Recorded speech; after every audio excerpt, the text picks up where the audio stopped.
Alrighty, everyone. Welcome on in. Let's go see what craziness happens now. What are we doing? Rec room. Right, we were going to party. How come I can't visit out?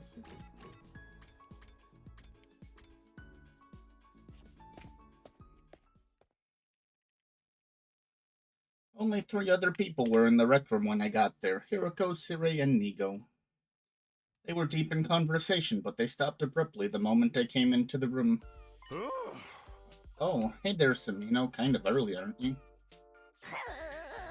Quite so. Nobody else is here yet.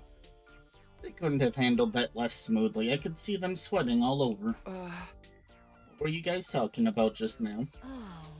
Just some light small talk. Yeah, you know, discussing our latest golf score. Yeah. Sharing tips for the best way to carve a totem pole. Before I could press them, the others arrived, and the mood was suddenly a lot more lively. Oh, Takumi, Hiroko, you're here already? Sirei and Nigo, too. I've been thinking about this for a while, but Sirei and Nigo are pretty cute, aren't they? Yeah, they look like big old funnel bulbs. I could just eat them up. Funnel bulbs are cute? Not cute exactly, but still pretty funnel-tastic. Why'd they have to insert a laugh, actually? Everyone's laughter echoed throughout the room. The conversation hadn't been completely derailed, but it didn't look like I'd be able to get back to it anytime soon. I stayed quiet and I looked over at Hiroko. She was watching everything with a strangely sorrowful look on her face.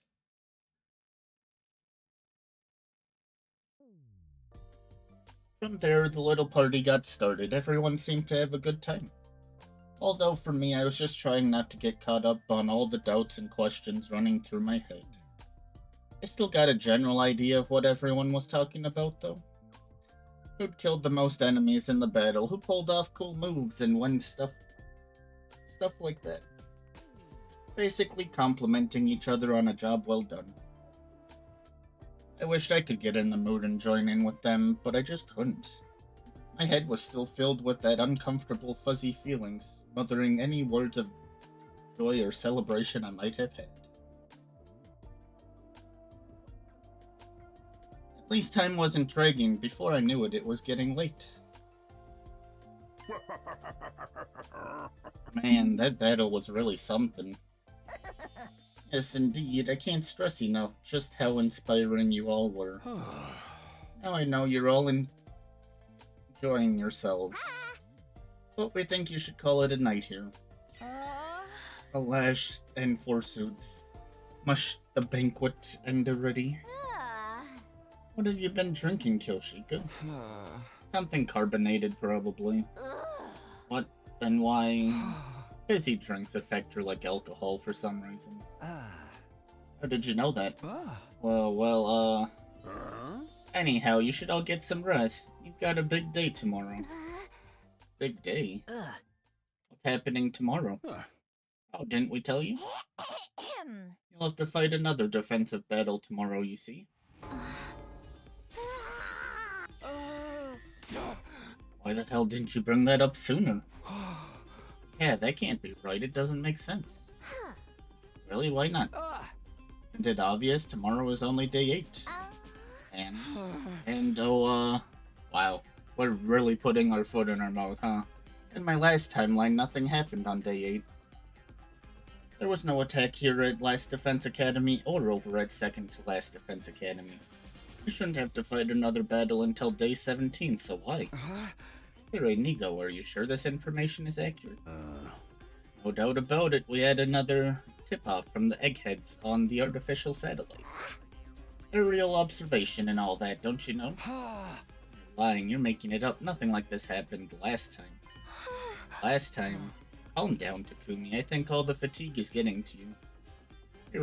Hiroko had been talking to those two when I came in. Was she in on this too? Or maybe... That's how things stand. Just do tomorrow like you did today, and you'll be fine. What's right. I know you'll all do an admirable job. Well, I guess it wasn't too bad today. I'll probably do okay again tomorrow. Damn right we will. Heck, I feel like I could take them on all by myself. Want me in? I'm always down for killing stuff. We work together, I know we can do this. Let's show those jobbers who the real main event is around here. I guess we've no choice. If this party is over, then on to the after party. I don't want to know what her after party is. I had barely closed the door to my room when he appeared. No after party after all? Huh? You were there while all that was going on?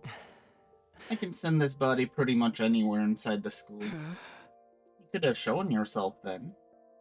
The others should be able to see you now, kind of like how they could understand Mervrim in the battle today. Yes, that's because of you coming back in time and your cryptoglobin resonating with theirs. And it turns out that's affected the enemy as well. Mervrim was stronger than the first time you fought him, wasn't he? His cryptoglobin has resonated and powered up too. And that one change has led to another change. Let me give you an example. Let's say Rocket A takes off at point S, travels 60 miles through space, and arrives at point B. Heck yeah, there was a heck. Hi Reed, how you doing? After that, Rocket B also takes off from point S, but its angle of trajectory is 1 degree different. After traveling 60 miles, how far away from point B do you think Rocket B would be? 1.05 miles. Just 1 degree results in a mile-long difference. In other words, even the smallest deviations can lead to big changes in how things turn out. Like with the enemy attack coming tomorrow? Yes, for one. The commanders are stronger now, so they're able to mount attacks sooner than in your timeline. That person in the hood appearing must be another of those changes. Hoodie, as you ended up calling them. I don't know who they are or why they're here either. But I don't think they're here to help us, I'm sure of that much. And their presence is proof that history has begun to change significantly.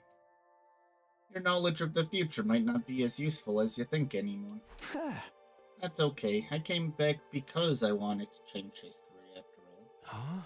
Then why don't you tell the others about it? Do you want things to change or not? Well, how can I put this? It's like your example, I want to keep the difference in Rocket B's trajectory as close to 0 as possible. It's never going to be exactly the same, and there's sure to be some unexpected changes along the way. But whenever I can, I want to stay in control and keep us on an even keel. Will you help me with that? Will you keep the time travel stuff a secret from the others? It's a moot point. I'll probably never talk to them anyway. You're not? Not like you, with your 100 days worth of experience. I don't really know any of them yet. Guess there's something in that. I know we can't rush things, but I would like you to get along with them. Oh, why is that? Because one of my goals here is to change your future as well.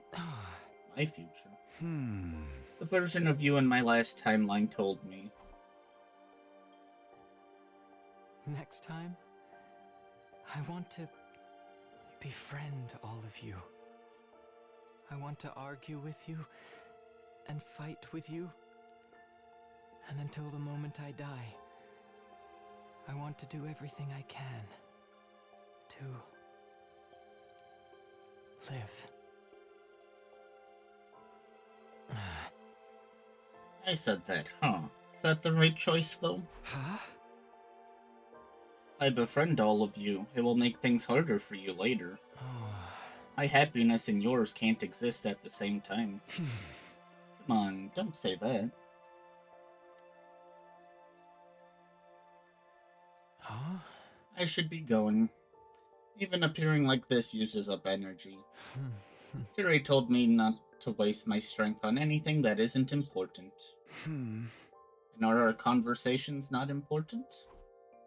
That question finally got a smile out of him. They are to me. I wouldn't trade them for the world. Still gently smiling, the ghost boy disappeared.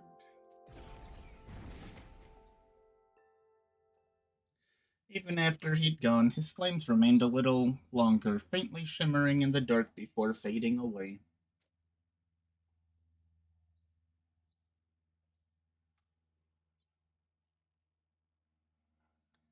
Eight. You used to be able to skip bing bongs. Get ready for prepared. Be ready to give your.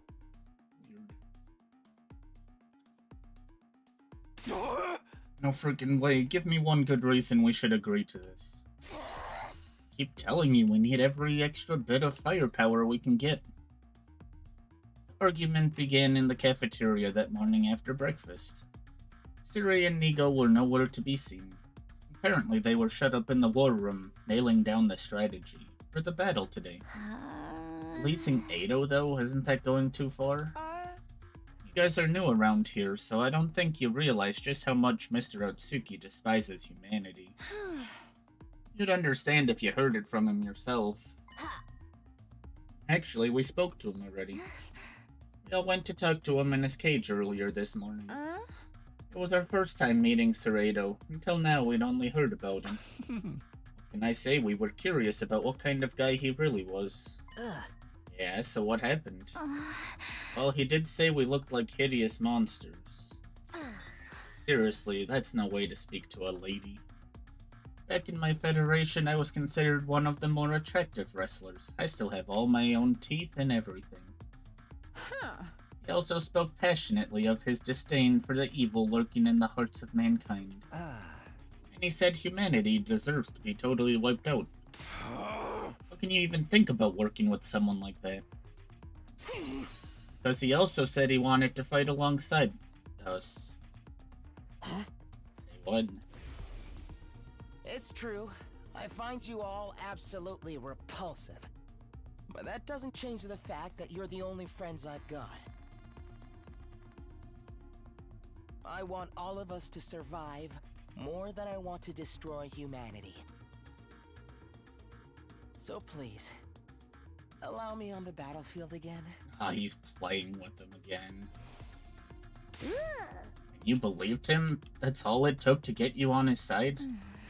Not exactly, but it doesn't seem right to keep him locked up like that. He never actually committed any serious crimes, right? Of course he did. He tried to destroy Sire. Tried and failed. You can bet he would have if he could have. If Takumi hadn't stopped him, he'd have succeeded. Besides, attempted murder is still a crime. Is it really murder in this case, or more like destruction of property? Either way, the punishment feels a little harsh. It'd be a different story if he had, say, torn the team apart from the inside and killed a bunch of people. That's exactly what he did, and without any of us ever knowing until it was too late. It's just that no one here knows that, not the new guys or the ones who started out here. The fact that they're even thinking about giving him another chance shows they have no idea what he's really capable of.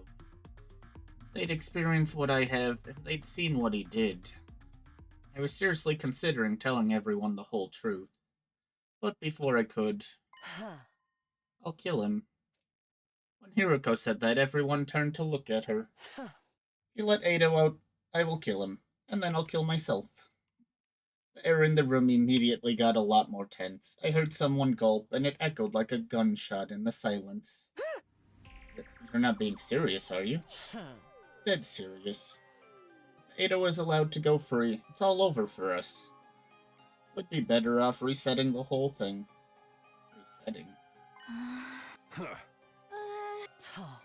My point is, we won't gain anything by freeing Ado. Quite the contrary, we'll actually lose at least one member of the team. Because you'll kill yourself if we let him out. No one dared to say anything. Hiroko was exuding an ice-cold pressure that cowed us into silence. Of course, it's not my decision to make. We should really leave this to the captain. Hey, yeah, you haven't said anything in a while, Takumi. Something the matter? Just like that, everyone's eyes were on me. I wasn't about to get intimidated, though.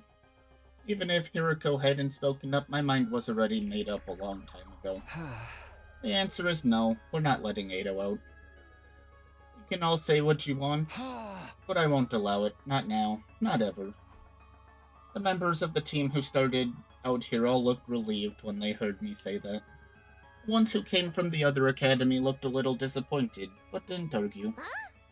Well, if you feel that strongly about it, guess that's that.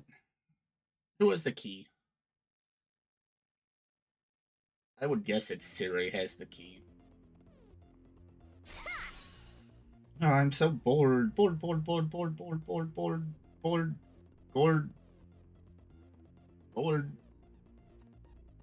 How long are they going to make us wait? Oh.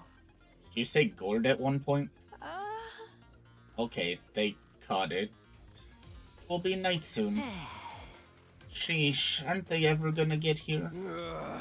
For real, I'm starting to get sleepy. Don't be so harsh, guys. I'm sure the enemy has a good reason for taking so long. You're bored? I'm bored. I'm Kench. Perhaps they missed their train and had to wait for the next one. How about we all do that to kill some time? Do what? Killing game, of course. Who wants to die first? Thank goodness. Intruder alert. Defense mode. Ah. Sorry, Darmy. Looks like the killing game will have to wait. Oh, that stinks. I'll just have to kill a bunch of invaders until I feel...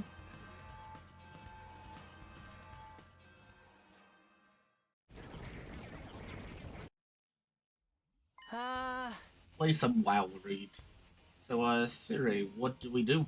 Huh? Weren't you and Nico supposed to be nailing down a strategy all this time? Oh, sure, we nailed one down alright. Nailed it good. Yes, indeed. We could have started a carpentry business with the amount of nailing we did. Great, what is it? Yeah, what's the plan? It's... What else could it be? Let Samino here figure it out. That's your big strategy? Our school likes to encourage independent thinking and student autonomy. You've got to learn things for yourself sometimes. The best teacher is first-hand experience, after all. You just didn't think of anything yourselves, did you? My dear boy, we thought of plenty. Yeah, we even had a plan that involved stealing the Supreme Commander's panties. Okay. Why? Three, this is no time to stand around running your mouths. He's quite right. Get it together, Samino. I sighed. It was no use arguing with them now. Is everybody ready? Then let's do this. Special Defense Unit, move out.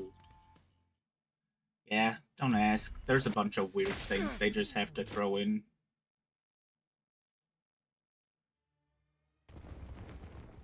Ew, this one.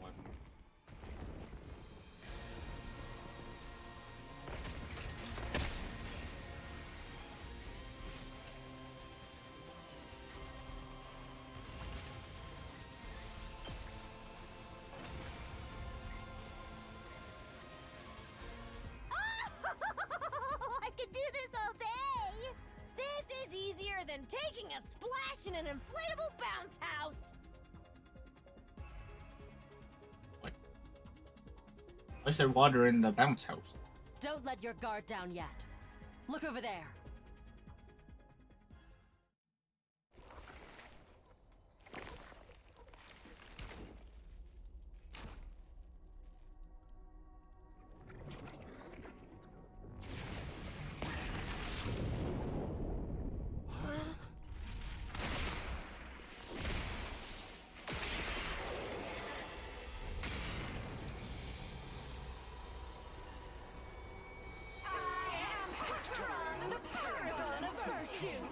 You filthy little creatures are an affront to God and his teachings. Will you stop at nothing to defile this fair planet? Clearly I must eliminate you before this infection spreads! Our friend again, buddy. We'll never figure out who he is. It's Hoodie! They're back again. Ignore them. We got invaders to kill. Focus on the commander. On Pakron. We can deal with the other one later. My gold. Oh, right. You can pay for your sub with gold, can't you? Have fun, Reed. To arms!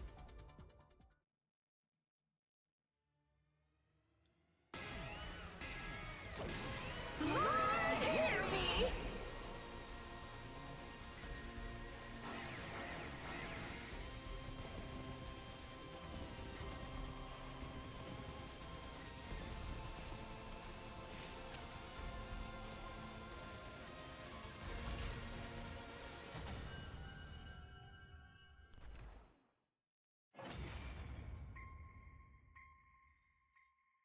Another bloodbath. We really did a number on these guys. All thanks to my galactic bazooka, of course. Are we naming our attacks now? More importantly, what do we do about them? Emma pointed to where the figure we'd dubbed Hoodie stood. They began walking toward us with slow deliberation, then they pulled back their hood, revealing... Oh. That's the Supreme Commander! What? Siri told us earlier. This is who's leading the invader army. Her? That's the big boss? I'll thank you not to refer to me by such a vulgar term.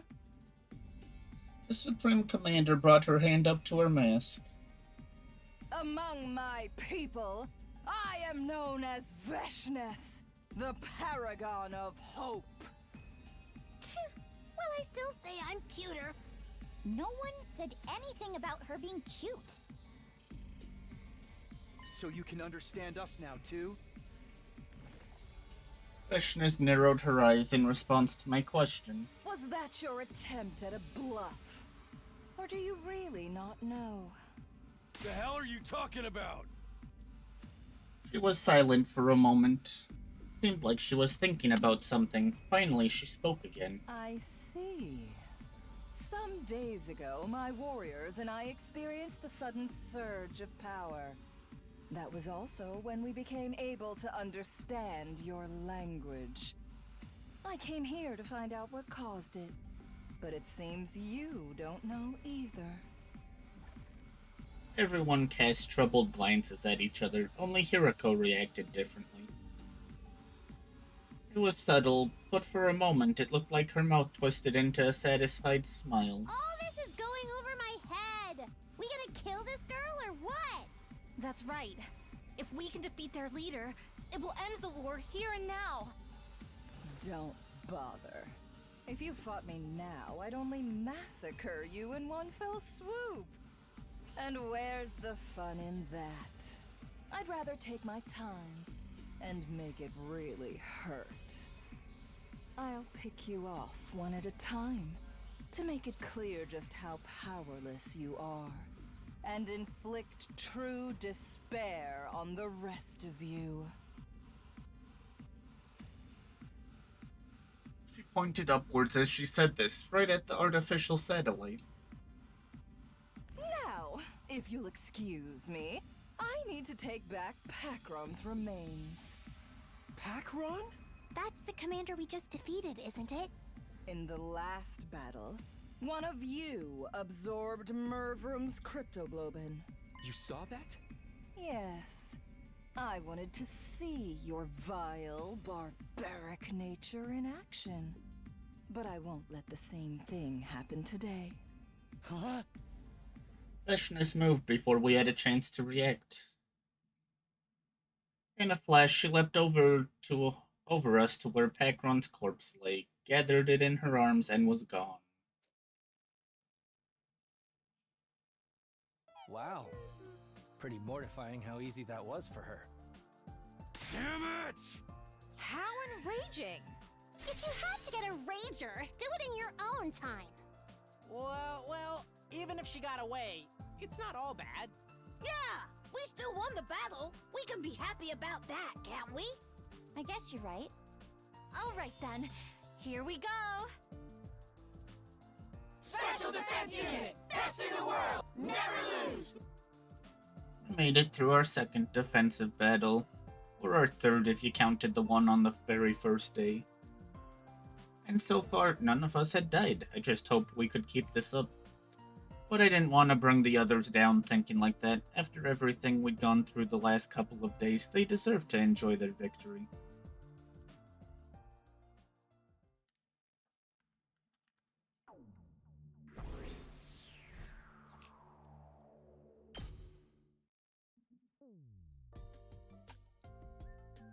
Hey! Nice work, everybody. Another spectacular victory. Keep this up, and you'll have the war won in no time. Huh. And the victory party, that's what last night was for. We can't have you cutting loose every time. This is a military academy, not a rowdy college dorm. Alas, I was looking forward to more revelry. When's the next attack due anyway? Oh, I believe day 15. At least that's what Siri and Nigo told me before. Right, of course we did. Thanks for the reminders, Shizuhara. Just so, we received a report from the artificial satellite to that effect. I was surprised, but I didn't panic. I was past that now. There was no attack on day 15 the last time around. The same went for today on day 8. At least that gives us some time to rest. From day 8 to day 15, that's rounded up to the nearest 10. Carry the 1 6 days from now. 7 days. 15 minus 8. What's so hard about that? That means after today, we've got 6 whole days to take it easy. You guys want a tightrope walk across steel girders and take bets on who falls first while we wait? Sorry to break it to you, but you won't have time for any of that. We'll need you all to start training in preparation for the next battle. Oh, for the love of murder. Guess we should have seen that coming. Oh, you gonna give me annoying tasks to do again? After the battle, we took our time over a late dinner and went back to our rooms. I stayed out on the roof, though. I was thinking about Hiroko. Starting tomorrow, I'm going to have a lot to do. Just do as you're told. Follow my instructions and don't ask questions. Provided the work gets done, I'll answer all your questions on the evening of day 9. That was on day 5, and for the past 3 days I'd done everything she asked me. There really was a lot to do. We'd been so busy I hadn't even had time to think about all the things I wanted to ask her. But all that was about to change. Tomorrow was day 9, the day I'd get my answers. I'm holding you to it this time, Hiroko. I won't back down until you've told me everything. I was conscious of a weird, restless feeling in my chest. Was it from anticipation, or was it something more like fear? At that point, I still couldn't say for sure.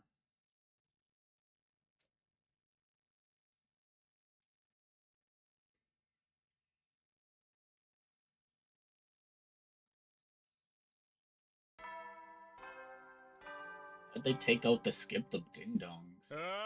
Get ready, prepared, be ready to give your...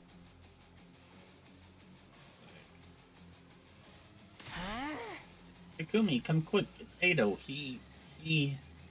A little after breakfast, Shoma came charging into my room in a panic. Ado, what did he do now? He's not in his cage. He's gone. He's escaped. What? I was on my feet before I knew it. I followed Shoma and we both rushed outside together. Where's everyone else? You're the first one I've told. Takamaru knows too, though. He and I were doing our morning training in the courtyard. That's when we noticed the cage was empty. Right, you go tell the others about this. I'll look for Ado. Okay? Shoma nodded and hurried away. Ado escaped. But how? No time to stop and think about it. I have to find him before he causes any trouble.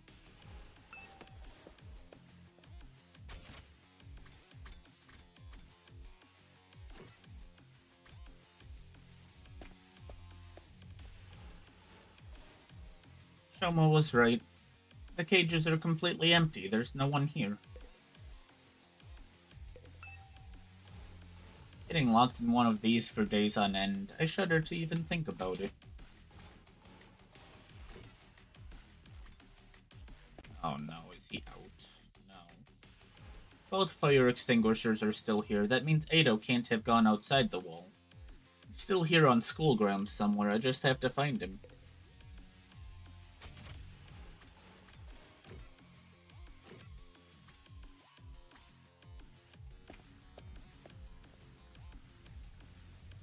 The wall of fire is still blocking off the defense door. Doesn't look like Ado's been here.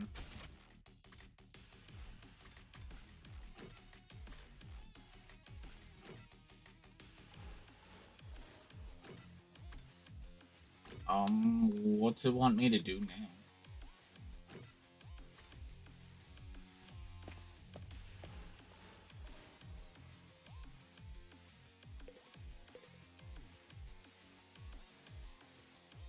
Oh, what's the button? This one?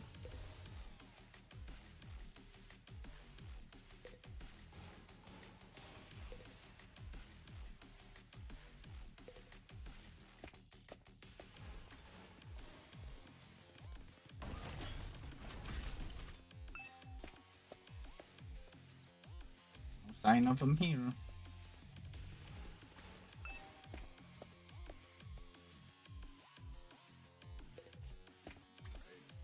I love playing find random person somewhere.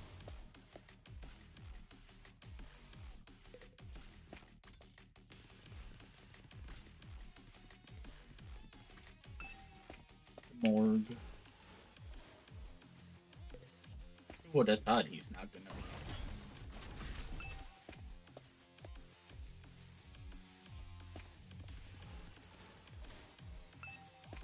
Oh no, don't be in the bio lab. Thank you. He knows where he is though. Library. Library.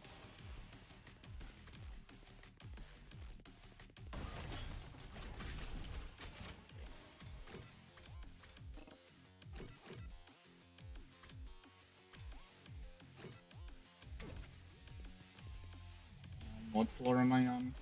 I can go check the first, I guess. Parking lot?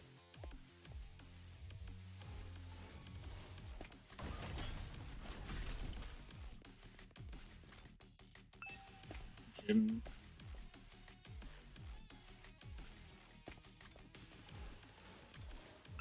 Strange room?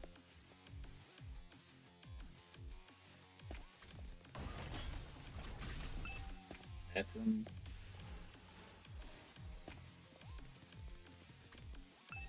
Cafeteria?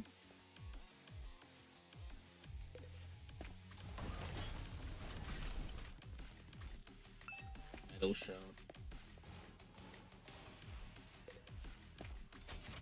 Am I missing something? I can only check that one. Only check that one. Check that one. I think he's up on the roof, to be honest. But, we'll see eventually. We'll check the garage. We did not check it, actually.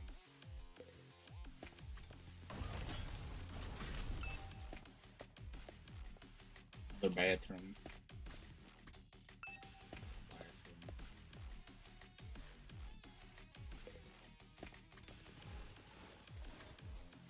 I already checked the parking lot. Okay, third floor, I guess. Maybe it's where Takamaru is. Classroom.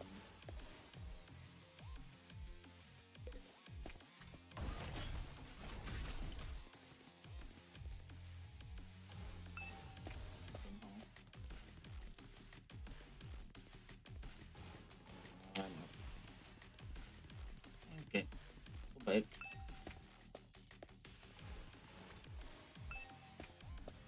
I already checked this one.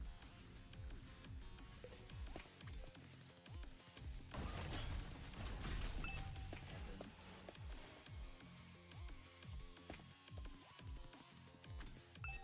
Leisure lounge.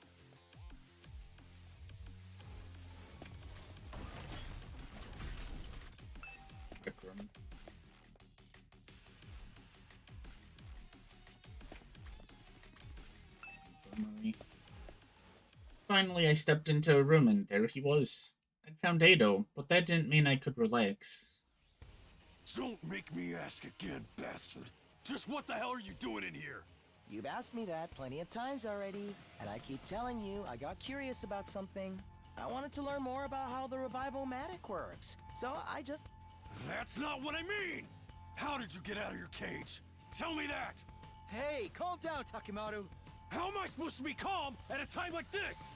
Ain't you the one who said it'd all be over if this guy got out? I did, but... Now fess up! How did you escape? Takimaru shook Ado violently, but he didn't look the least bit concerned. I had some help from a friend. Let's just call them K. They unlocked my cage for me. What?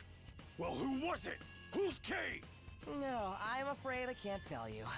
I could never betray a friend's confidence like that. Then I'll just have to force it out of you! Takimaru, no! Takimaru already had his fist raised high. I tried to grab his arm and pull him away from Ado. It didn't exactly work out.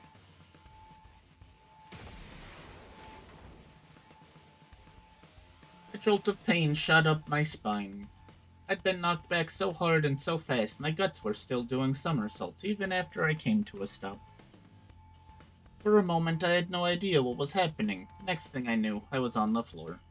Takimaru must have sent me flying. And I crashed against whatever was directly behind me, which just so happened to be the revival-matic. Huh?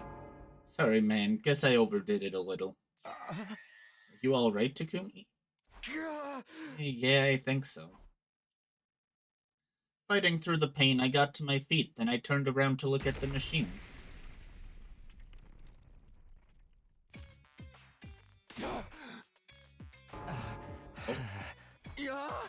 It's broken.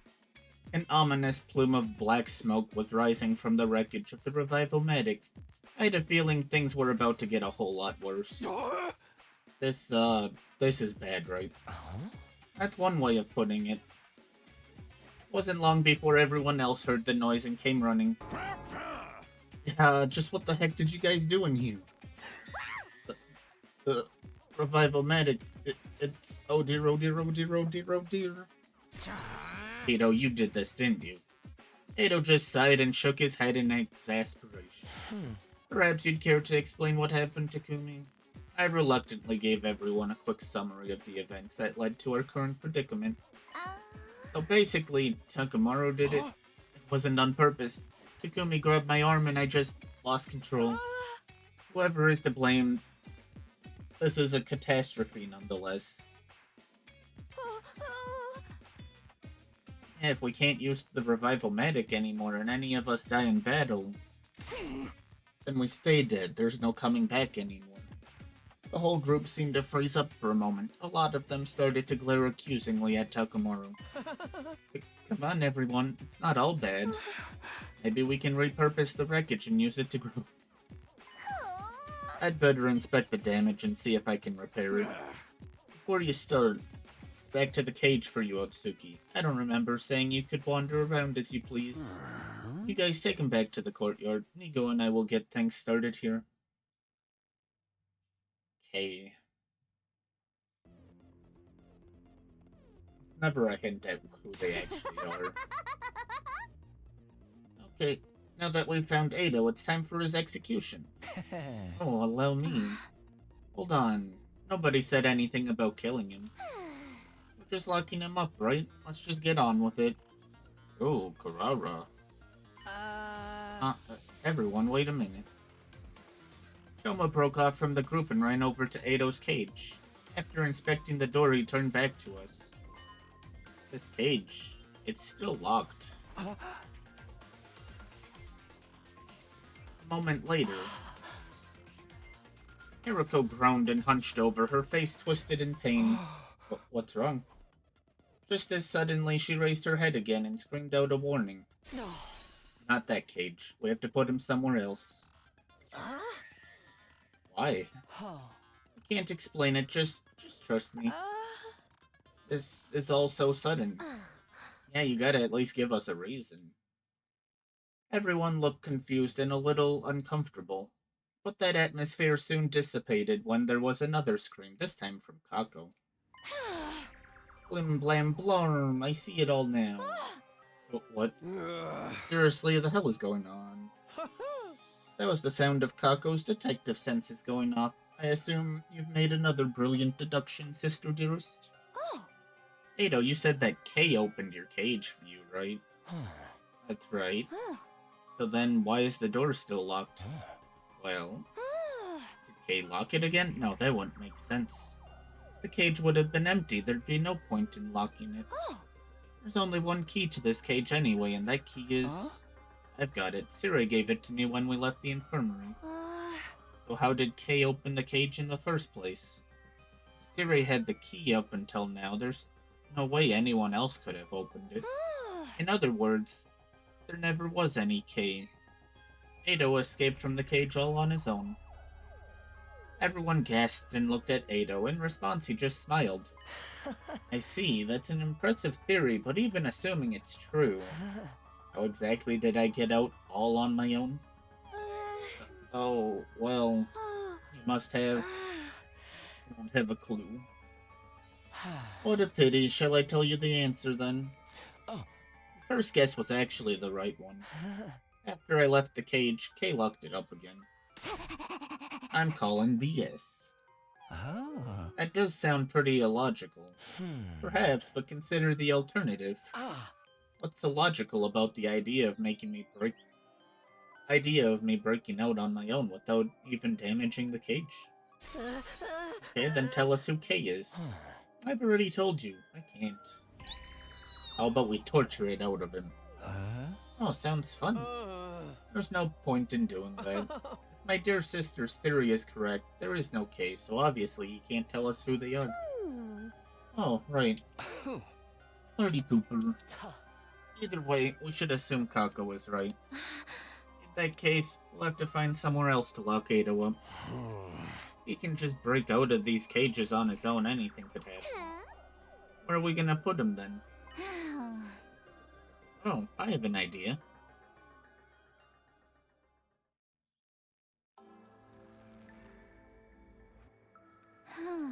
How about in here? There's a lock on the door and no windows, so he won't be able to escape. And it's a room we never use ourselves. It suits me fine. It's bigger than my last place, and there's even a bed. I just hope the rent isn't too steep. Yeah, laugh it up. And so we decided to hold Ado in the room with no name.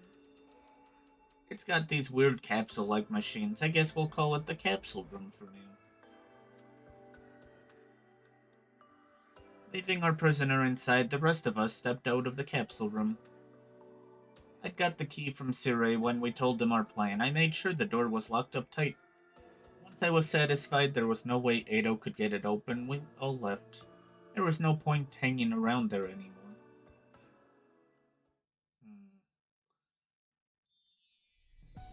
This is something. I had a lot on my mind. Ado, the broken revival-matic, this mysterious K person, and whether or not they really existed. And day 100 was still a long way off. I'd have to strengthen my bonds with the others if we were going to become a real team before then. Hiriko said she'd tell me everything today. Tonight, actually. That means I still have time to kill. Maybe I'll go hang out with someone for a while. Free time.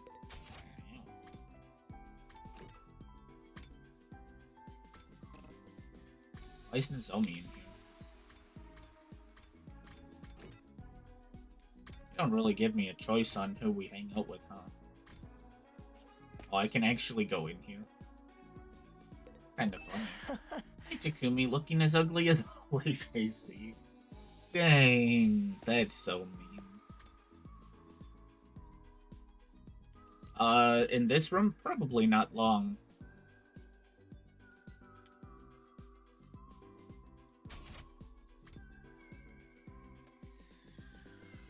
He's got some mysterious condition, not a disease, where he sees everyone as horrendous monsters for some reason. Which I don't know how we're gonna deal with that, if he's gonna join us eventually.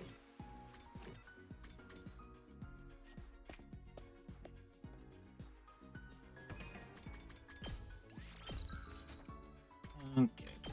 Who am I chatting with? I was chatting with everyone, it seems. Sure, give me the weed. Exercise machine.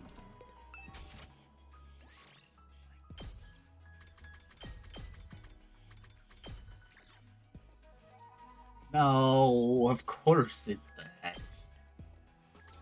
Here you go, Kyoshika. For sure, enjoy. You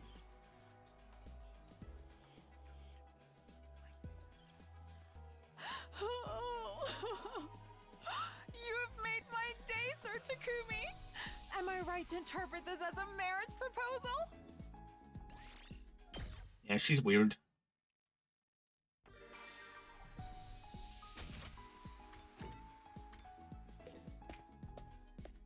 Absolutely no. No marriage proposals.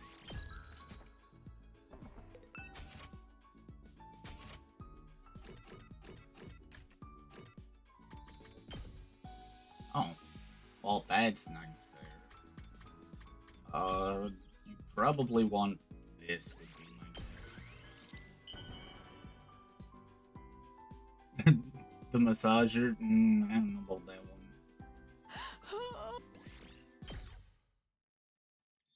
No level up. Before I knew it, the sun was sinking beneath the western horizon. The night of day 9, this is when Hiroko promised to answer all my questions. I'd better go find her. I didn't have to look for very long. I happened to glance around the roof and spotted someone sitting on the other side of the fence. It was Hiroko. What's she doing over there? I hopped over the fence and sat down next to her. Huh? This was something I hadn't expected. Hiroko looked different. It was her eyes. They were usually so sharp and cold, never betraying the slightest hint of weakness, but now they were filled with tears, big wet tears that ran all the way down her face. I didn't understand why the sudden change. What was going on? This was so far removed from what I'd come to expect from her, my brain just couldn't process it. I felt like I should say something, but I couldn't find the words. What do I do? What do I do? What can I say? What do I say? What can I say? The normal thing to do in this situation would be to say something comforting, something considerate. But in my confused state of mind, all I could come out with was something totally meaningless. Are you crying? Hiroko took off her glasses and wiped her eyes. She took several deep breaths before answering. No, I'm not. You definitely are, though. Did something happen? Something? Like, something sad or painful or... No, not really. So then, why are you... Why do you have to be so dense? I told you, I'm not crying. And if I was, it would be incredibly insensitive of you to keep pestering me about it. Even middle school kids have enough delicacy not to walk up to a crying person and ask, "Are you crying?" She had me there. I didn't want to say anything that might make this worse, so I just clammed up. Did you hear about the Revivomatic? No. It was damaged pretty badly. Sirei and Nigo have made some repairs, so we should be alright. We can at least revive each other again. But it's not completely fixed yet. They said one part of it is still badly damaged. This game is made in Japan, so Japanese kids are probably slightly more respectful. Huh. Hiriko's eyes were still fixed on the scenery that stretched out in front of us. She didn't look away when she spoke again. The way they light up the night like this. They're really quite beautiful. The undying flames? Yes. The same flames that will raise this world to the ground in another 90 days. The wall of fire flickered in the distance, as if it were already burning away the night sky. The way the flames moved, you could imagine they were dancing with joy, or writhing in agony. What are you doing here, anyway? Do you really have to ask?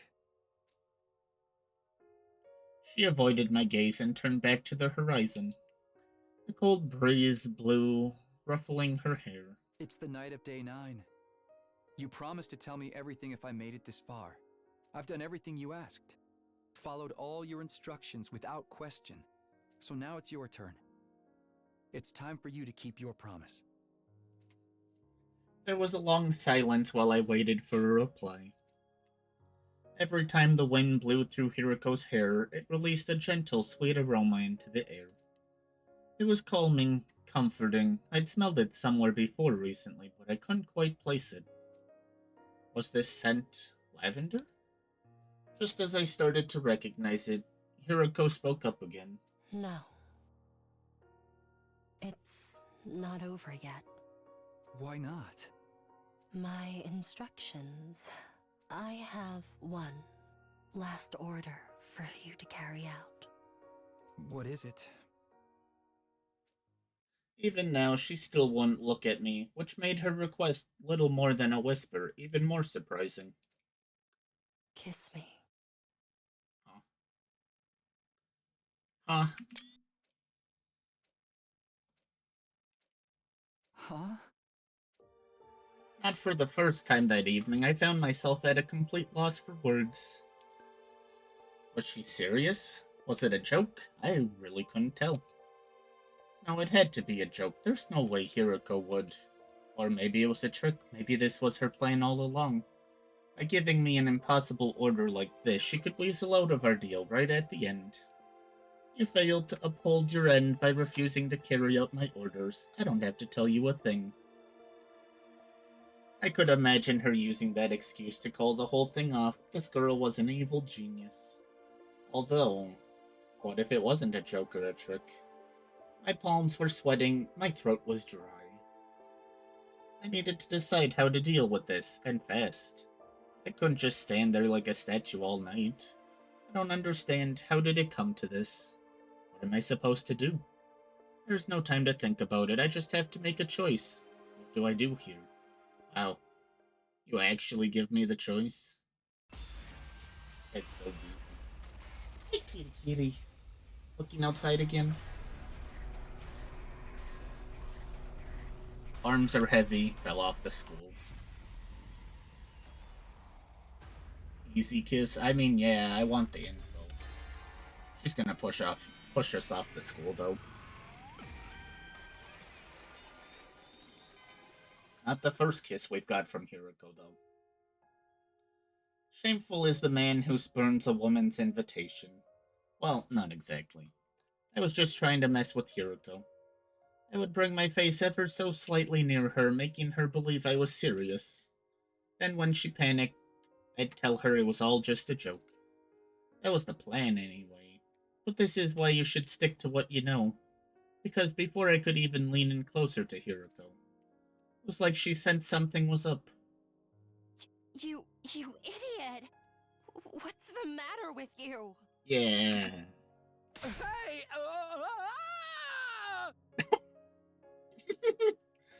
Who's the real idiot here? Takumi.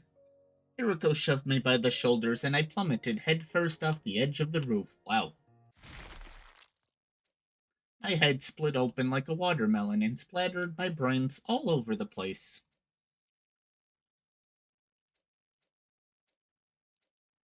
I had a dream about kissing. Not with Hiroko. Not with Karawa or even with Nozomi. But with Kurara, that's weird. With Yoshika, yeah, all the kisses. We already got this one. But why? For some reason, I felt this sense of guilt. Guilt? Toward who?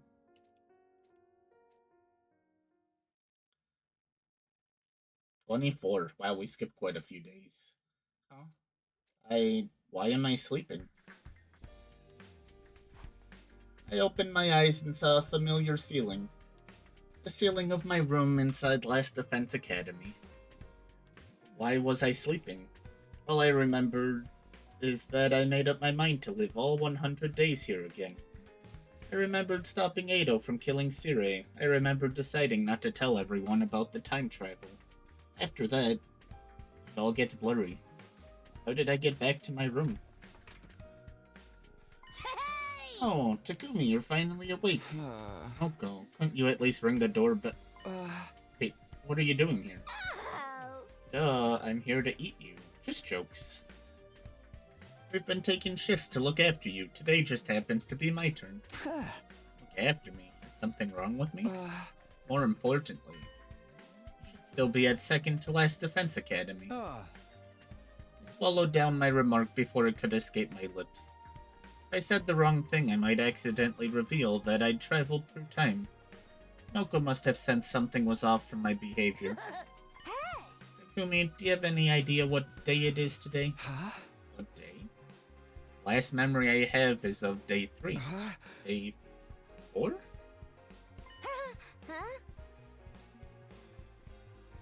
It was 15 days. It's been a while. I see. Well, as long as you're alive and well, that's all that matters.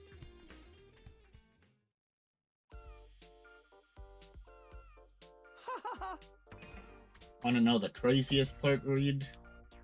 This skip, not even the biggest we've had.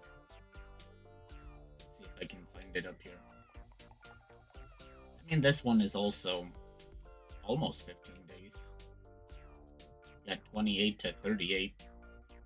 There's a 10, 8, 51,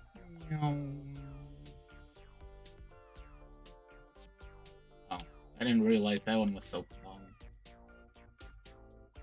40 days.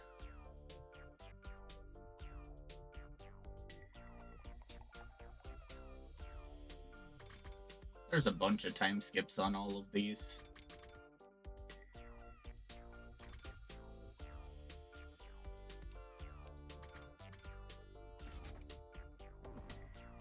Well, do you get the general idea now? Yeah, I think I'm good. Hiroko and I fell off the roof on day 9 and lost consciousness until today, day 24. Right? Yeah, that's about the size of it. How about you, Hiroko? Well, I'm a little confused, but I believe I understand. After waking up, Moko brought me to the cafeteria where everyone was gathered. They explained everything that happened to me and Hiroko. Let's see if I have this right. On the evening of day 9, Hiroko and I fell from the roof and died.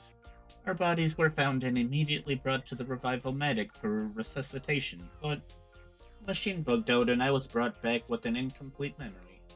That's why my memory stopped suddenly.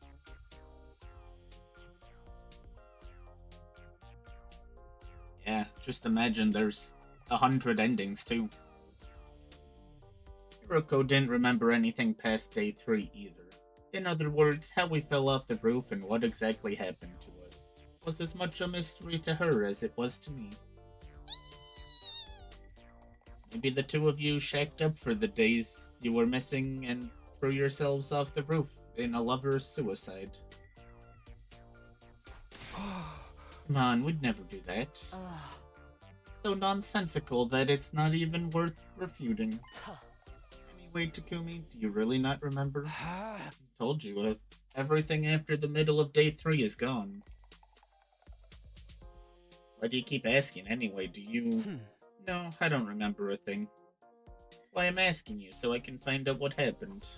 Wouldn't it be interesting if one of you was lying? Come on, take off your tinfoil hat. I can assure you that both of them are telling the truth. How The hell can you be so sure? Aha! Because of the problem with the revival-matic. When we brought Samino and Shizuhara back, the most recent available backup was from the afternoon of day 3. So their lack of memory is scientifically proven. There's absolutely no chance one of them is lying and or keeping the truth to themselves. But that doesn't make sense. We got together with you guys on day 4, didn't we? We shouldn't... So shouldn't their memory cut off before our team introduced ourselves? How did Takumi know who I was when he woke up? Hey! Well, it was because of my memory of the previous 100 days, but I couldn't come out and say that. I decided I wouldn't tell everyone about the time travel. Good point. Maybe there's some memory fragments still lingering in my brain. Well, that's fair enough. Anyway, looks like we're not going to have any fun mystery here. What a total drag. Well, I know you're still totally confused, so I guess we should finish explaining everything. Our friends filled us in on the events from the afternoon of day 3 to our deaths on day 9. And they told us everything that happened until today, day 24. I had some lingering questions, but they were too trivial to bring up. After all, according to Moko, we hadn't had any casualties when the two of us were knocked out. Teehee, we really put in the effort. While you guys were out, we swore we wouldn't lose anyone. Wow, maybe we should have just stayed unconscious so the battles would keep going so well. Speak for yourself. Come on, this is our first time with the whole gang in ages. Be nice. Ima's right, although I understand if you can't be nice to disgusting old Shoma. Everyone's here and in one piece. Things are good now, right? Right, everyone was so worried you guys might never wake up. Seriously, I was so freaked out. But thankfully nothing bad happened, so now you're all caught up. Wait, actually... what is it? Rara Kyoshika Tsubasa. Pursuit? The 3 of you were so worried about them, you haven't said anything today. Oh, right. Just feeling like, well, great to have them back. I am simply filled with emotion. I'm not nervous or anything. I wasn't worried at all, mind you. Oh no. Were those dreams not dreams? This is gonna be a complicated timeline. Keep running your mouth and I'll superglue it shut. Uh-oh, then how am I going to get my protein? Oh right, that dream.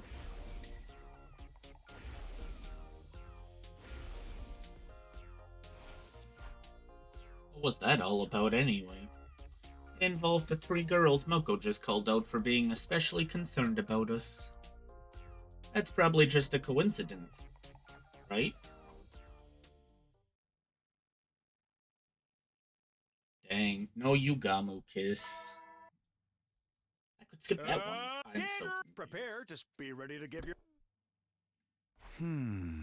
Day 25 is upon us, huh? Doesn't actually feel like day 25.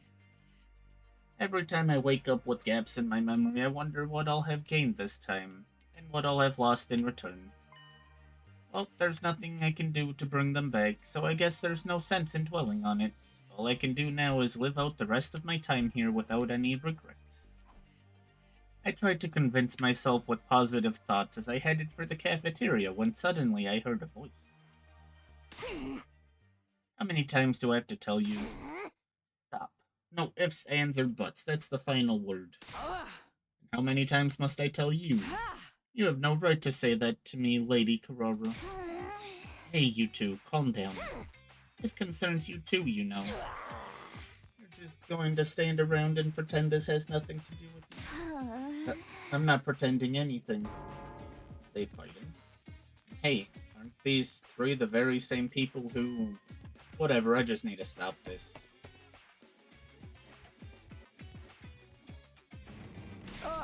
Hey, what's going on here? Even though the 3 of them had just been practically screaming at each other, now it was so quiet you could hear a pin drop. Are you fighting over something? I don't know how to put it. Why did you, of all people, have to show up now? Me, of all people? Is there some sort of problem with me? Well, not exactly with you, but because of you. Because of me? Why are the three of you fighting because of me? Oh. Because we had dreams. Oh? Hey. Dreams where we kissed you, Sir Takumi. It made me believe that you and I are bound by a red string of fate. Hold it, you're not the only one. What? Wait a sec, what's going on here? Is this connected to the dreams I had about the three of them? Ugh, I can't bring myself to say it. Tsubasa, you tell him. Keep it factual and detached, don't embarrass me. Why me? Why not? You're involved in this mess too. I mean, yeah, but... it's really embarrassing, but... Takumi, Yoshika isn't the only one who had a dream like that. She means a dream about kissing you. She's trying to be indirect, you tactless moron. Actually, Karara and I dreamed about it too. Let me get this straight. While I was knocked out, Karara, Kyoshika, and Tsubasa, they all had dreams about kissing me, just like I had of them. I had wondered if maybe I wasn't the only one to have a dream like that after how they were acting toward me yesterday. Three of them must have suspected something was going on, so they arranged this meeting. As a result, they found out they all had the same dream, but that wasn't the end of it.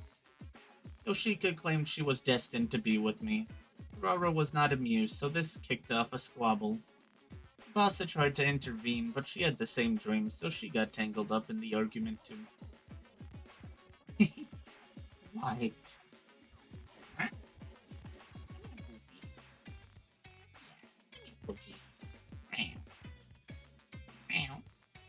And that, in short, is how we got here. Kitty. I see. Yes, I see. I see. I swear if you say that one more time, I'm absolutely dying of embarrassment here, and that's all you have to say? Well, I've never experienced anything like this before. Any more obvious facts you want to state?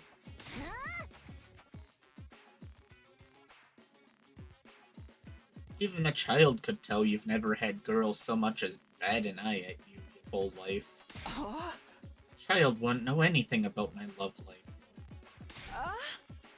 More importantly, did you have a dream about kissing me, Sir Takumi?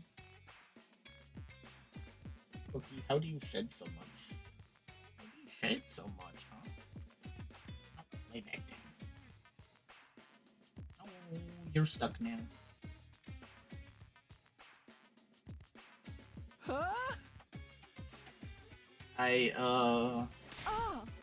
And we're bound by fate. It's as simple as that. Well... did you really dream about her? Kitty. How am I supposed to brush you?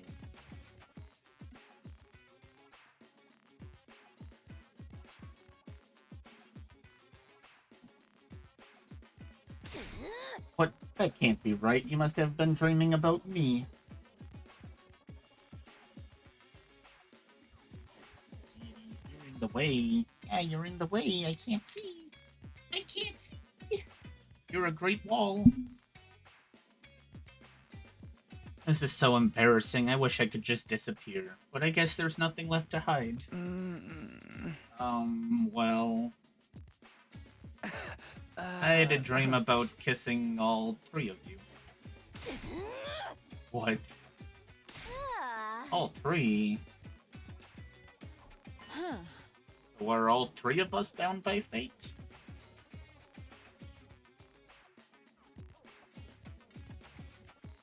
You're gonna fall. Is this a harem ending?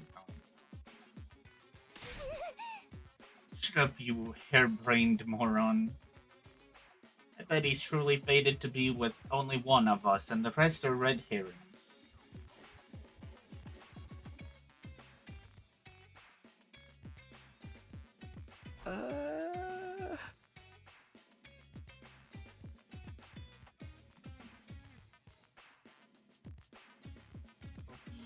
I swear I just brushed off all of your hair, but you still have a lot left.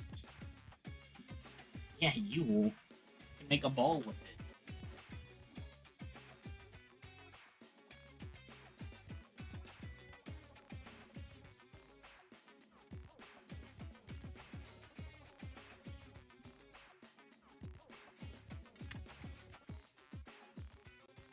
Yeah, no. Takumi's not the brightest bulb. Yeah, right, kitty? Even though you don't hang out too much. You haven't seen his dumbness.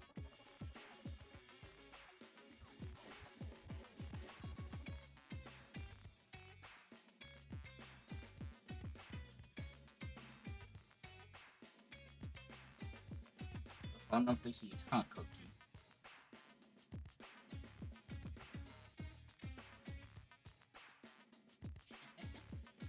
Kitty, kitty.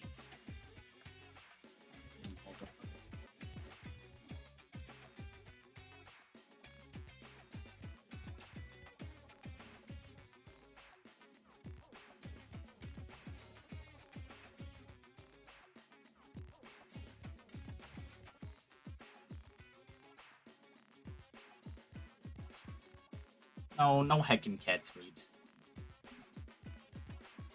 Except for the cat pushing my mic around. You're such a goofball, huh?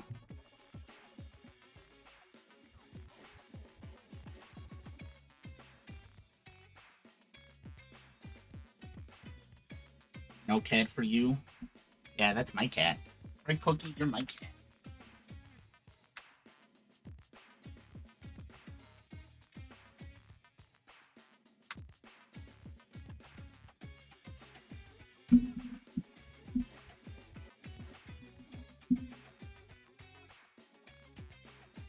I thought you got another dog.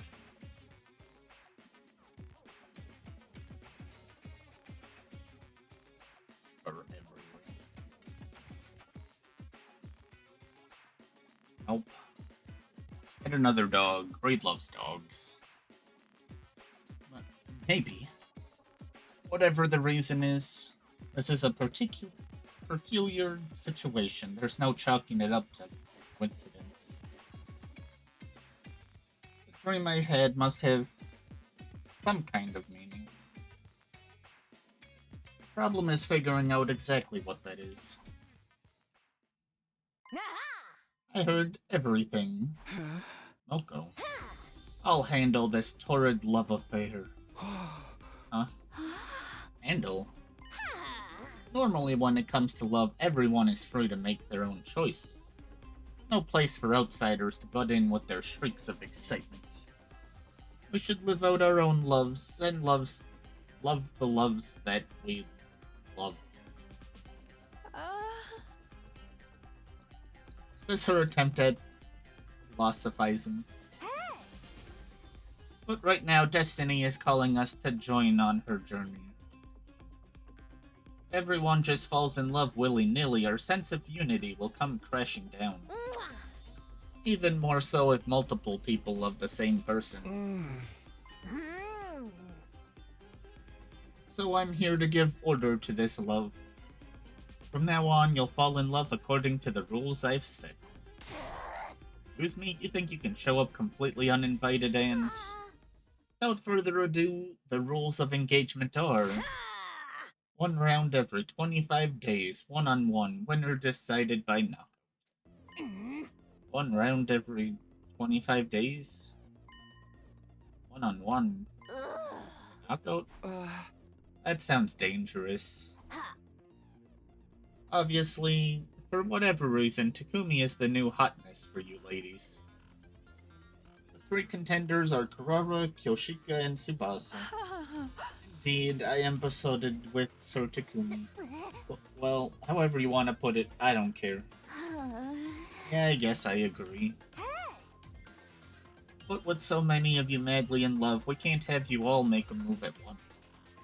It'll only lead to fighting, and it'll be way too much for Takumi to handle. So we'll split the remaining 75 days between the three of you. From tomorrow, day 26, until day 50, one of you will make your move on Takumi. From day 51 to 75, and from day 76 to day 100, same deal. You'll confess and receive your answer during the time frame allotted to you. In other words, absolutely no flirting or courting outside of your time. I see, so that's why you said one round every 25 days. Exactly, thanks for the summary. Any questions or objections? Wait a minute. Who put you in charge? Get your nose out of our business. She's right. You never asked for any rules. You seduced me with your lengthy explanation. Wow. Your bestie Moko goes out of her way to help you, and this is how you speak to her. You didn't really mean it, did you? Well, come to think of it, maybe having a concrete plan would be good. I concur. Now that I think about it, it's a great idea.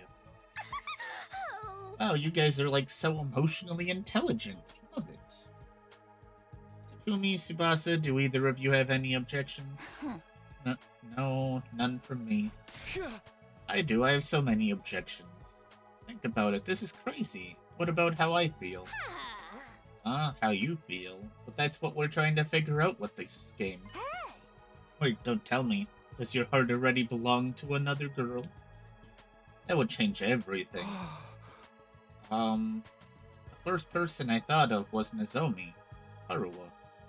Do I like her romantically? I wonder.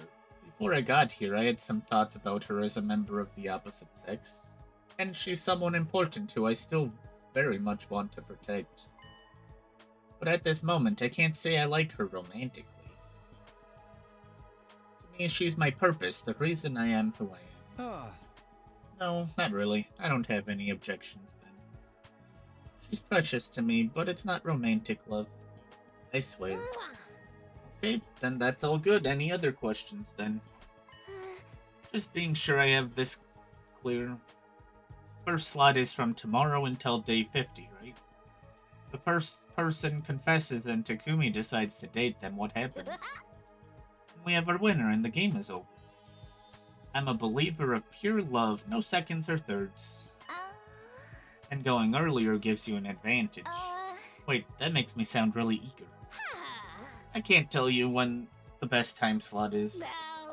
That's for Takumi to decide. Oh, there goes my controller. Dead.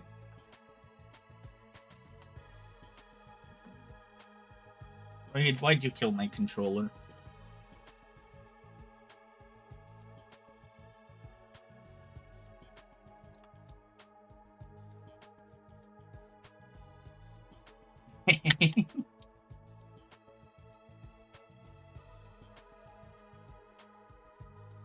What does that even mean?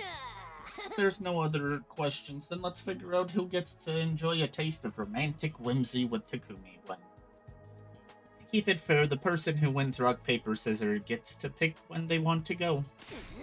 I'm not going to lose. Me neither. That's the spirit. Oh, but wait. Takumi, could you leave us? Part of the excitement is seeing who will be courting you tomorrow, right? Sure. Chop chop, get on out of here, you little Casanova, you. I regret my choice already. Should not have gone for the kiss read. We've made mistakes. We wanted to go down the correct timeline. Day by day. I practically got chased out, leaving the four of them in the cafeteria. Starting tomorrow, there's going to be a competition for my love. Maybe I'm still in a coma.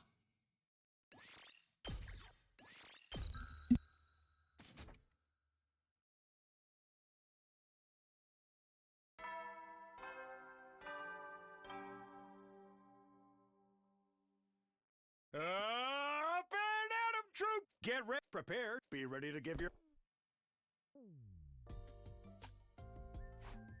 Well, according to yesterday's discussion, starting today until day 50, I'm gonna be romancing either Karara, Kyoshika, or Tsubasa.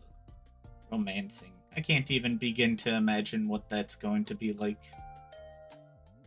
Speak of the devil, I nervously opened the door to see. Pardon the wait, here I am.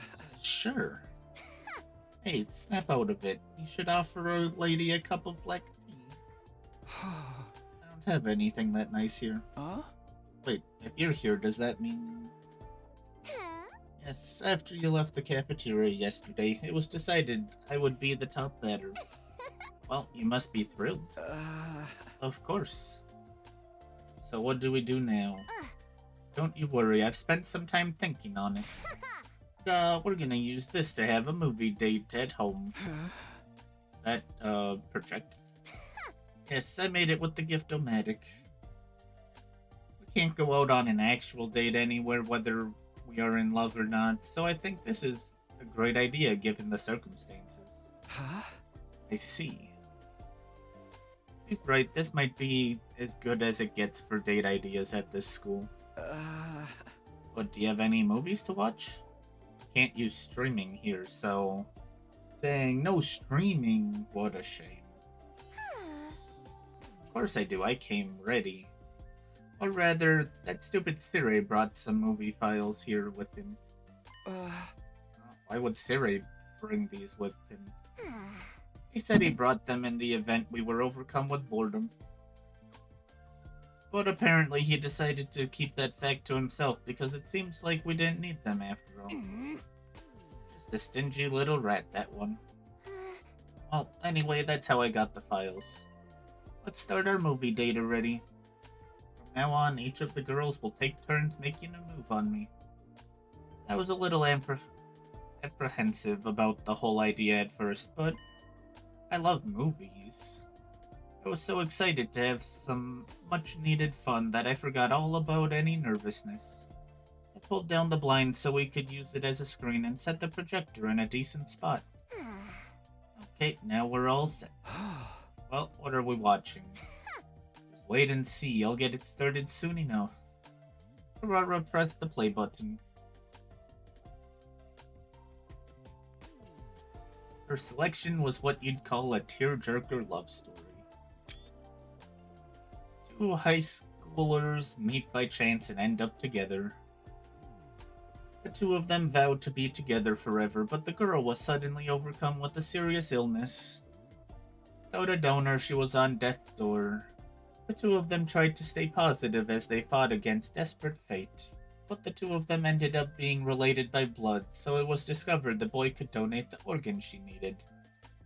Just when you think you'll get your bittersweet happy ending, the girl refuses to accept him as a donor, because accepting an organ from him would mean admitting they were blood relatives. In other words, the two of them wouldn't be able to get married. That was the basic plot anyway, or, well, spoilers for the entire thing. Interesting. Wait, are you crying? I don't like movies that are designed to make you cry, but I guess it's been so long since the last time I got to enjoy a good movie. Well, as long as you had fun. Karara was unmoved. Actually, Cece, she seemed displeased. Was that not your kind of thing, Karara? Honestly, I didn't enjoy it one bit. I would have had more fun cleaning my shower drain than watching this garbage. It wasn't that bad. No, I'm not even exaggerating. From start to finish, these nasty commoners were completely shameless. It was vile. Commoners. Listen, it's a known fact that humans belong to their own classes. You think that Karara Osuzuki, the descendant of the renowned Osuzuki family, would ever be moved by a common love story of common people? The chance meetings of commoners, the first dates of commoners, the terminal illnesses of commoners, the organs of commoners, the marriages of commoners. It's all beneath me. As much of a romantic as I might be, I can't possibly empathize or get immersed in the romance between two apes.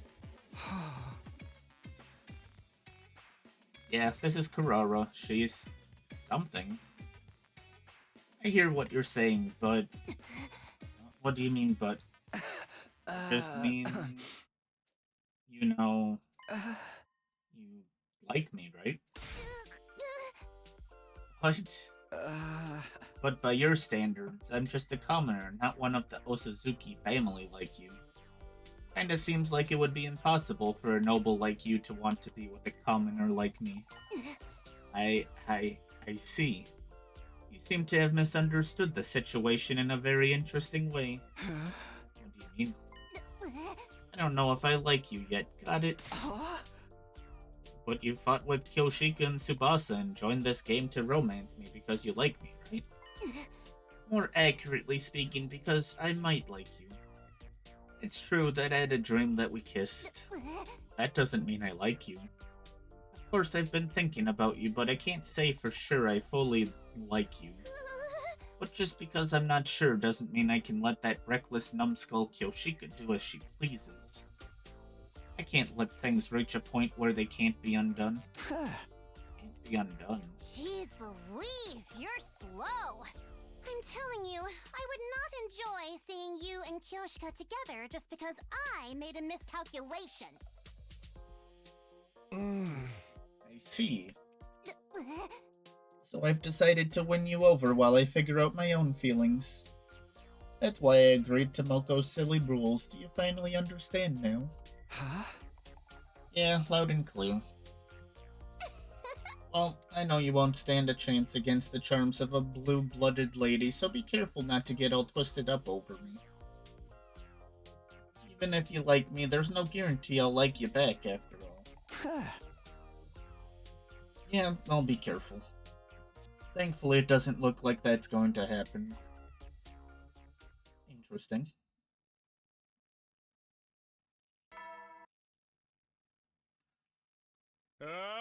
Get ready, prepared, be ready to give your.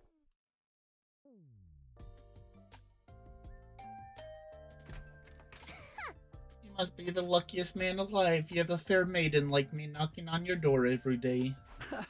So what are we doing today? Huh? Didn't I tell you we're watching another movie today? What? But you didn't enjoy it at all yesterday. It all depends on the movie and how many commoners are in it. Ozuzukis are more than equipped to find truly interesting things interesting. My critiques of yesterday's film are as follows. It was mediocre, middling, commonplace, and completely average. Additionally, it was simply boring. Right. Let's pray that today's movie isn't a complete waste of my time. Childhood friends Nina and Mina are truly close despite having polar opposite personalities. The two of them promise each other that in the future they'll build a castle by the edge of a lake and live there together. But during their first spring as high school students, Nina suddenly disappears. Mina desperately searches for Nina until new facts come to light. Nina's father was murdered. Suspecting it might have some connection with Nina's disappearance, the police get involved, but Mina already knows. Nina killed her father. Will Mina find Nina before the police do? Will she be able to find peace with her dearest friend? A lesbian romance mystery where two girls experience the extremes of love and hate, while the secrets behind the slaying of Nina's father are unraveled. And that concludes the summary of Karara's movie choice. Well, it was better than yesterday's disaster of a film. Was it? That's good to hear. Coming from sharp-tongued Karara, that must mean it was actually interesting. Even though I wasn't the one who asked her out, I was relieved to hear she enjoyed herself this time. This reminds me. Don't you like Nozomi? Why would you ask that out of nowhere? It's not out of nowhere, the movie got me thinking. The second heroine had a similar vibe to Nozomi, didn't she? Really, I don't think so. Why do you think I like Nozomi? There's just something about the way you look at her that makes me suspect it. Like when you look at her, your eyes always momentarily look a little sad. Or maybe just clouded with lust because you want her voluptuous body all to yourself one day. Definitely not the second thing. Oh, so then it's the first thing. No. Maybe sometimes I stare at Nozomi when I see Karawa in her. But it's not because I like her. Anyway, what about you, Karara? Have you ever been in love before? Have you ever dated anyone before? Want to talk about that? I don't know if it was exactly love, but I was engaged when I was little. Engaged? It's not that surprising. In fact, it's incredibly natural that a descendant of the Osuzuki would be engaged. But I've never met any suitor more than once, because they're never worthy of me. What do you mean? I must have been 6 or so. My father introduced him to me and told me I was to marry him. But he's a snot-nosed little brat. Any way you look at him, he was nowhere near good enough for me. So I used every trick I had up my sleeve to make my father change his mind. I completely dragged him online for some terrible things he'd done, and supplemented it with some stuff I'd fabricated. Even in the real world, I physically dragged him by the... Well, let's not get into that. No escaping you, huh? Thankfully, that helped scrap any discussions of marriage between us. Since then, a number of equally insufferable brats have been brought before me as potential husbands, but... Well, I used a similar trick to take care of them. None of them were any good. I would have figured that anyone your parents would suggest as a marriage partner would be pretty normal. Every last one of them triggered a visceral aversion. Just breathing the same air as them repulsed me. Well, it's also possible I was just too prim and fussy back then. Well, you're a step up from them at least. It was painful just speaking to them, but I don't mind talking to you a little sometimes. I see. Don't misunderstand me, okay? Yeah. I still don't know if I like you or not. I'll kill you if you twist my words, and don't you forget it. Tsundere. Yeah, I'll be careful.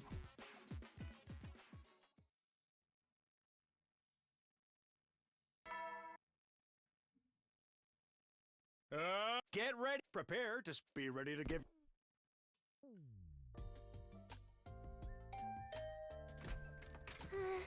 Time for another movie. I figured, but man, no small talk at all today, huh? It's got its charm, doesn't it? Enjoying a movie within seconds of seeing each other. Hey! No, it doesn't. Saying it like that totally kills any possible charm. Oh, sit down before you pop a blood vessel.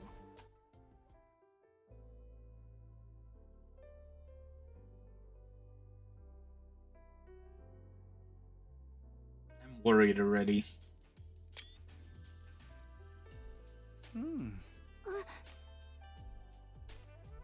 Rara put on a spy movie this time. Spy movie. The protagonist, a rookie spy, goes on his first mission to secure information on a military project being developed by some company. But as the mission goes on, it's clear that the head of the organization the protagonist belongs to is colluding with the head of that company. Or something like that. Honestly, it's all in one ear and out the other. Besides, this sex scene just won't end. What kind of spy movie are we watching? Last 2 times we watched movies together, Karara and I never exchanged a single word, but can't take it, it's just too awkward. Man, this is awkward. Oh, I prefer watching these more mature movies. Or rather, I don't feel like I'm really watching a movie unless it's this adult. I might even go as far as saying I watch movies for these kinds of scenes. Oh, okay. Man, what's that all about? On screen, the protagonist was shot by the woman he just slept with. What happens if the protag dies? I got so scared. What's wrong? I understood as soon as I asked. Her mask must have come off when she got startled. I panicked and looked around for the mask, but it must have just landed wrong. It was cracked in half, split down the middle. No, I've been punished because I was being a naughty girl. What? Terrible. That's not it. It was just a coincidence. I'll fix it real quick. Just hold on. I stopped the movie and set to repairing Kararo's mask. It was going to be a rush job, but it would have to do. Hey, Takumi. Huh? What is it? You know how I told you I wasn't sure if I liked you or not? That was a lie. I like you so much, I can't fool myself anymore. Honestly, you've been on my mind ever since I had that dream. Oh, I don't want anyone to take you away. But I know I'm not cute enough. That's not true. Right, Karara reverts to her original personality when her mask is off. So does this mean this is how she really feels?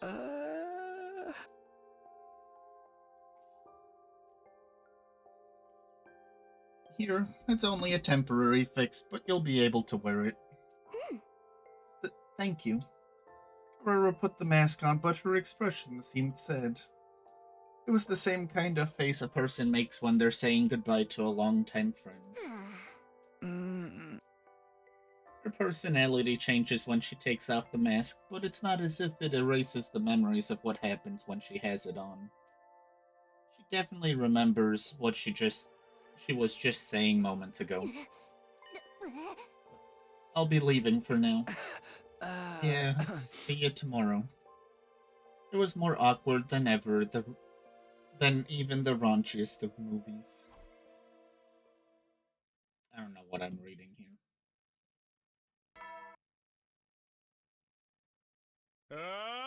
Get ready, prepare, be ready to get.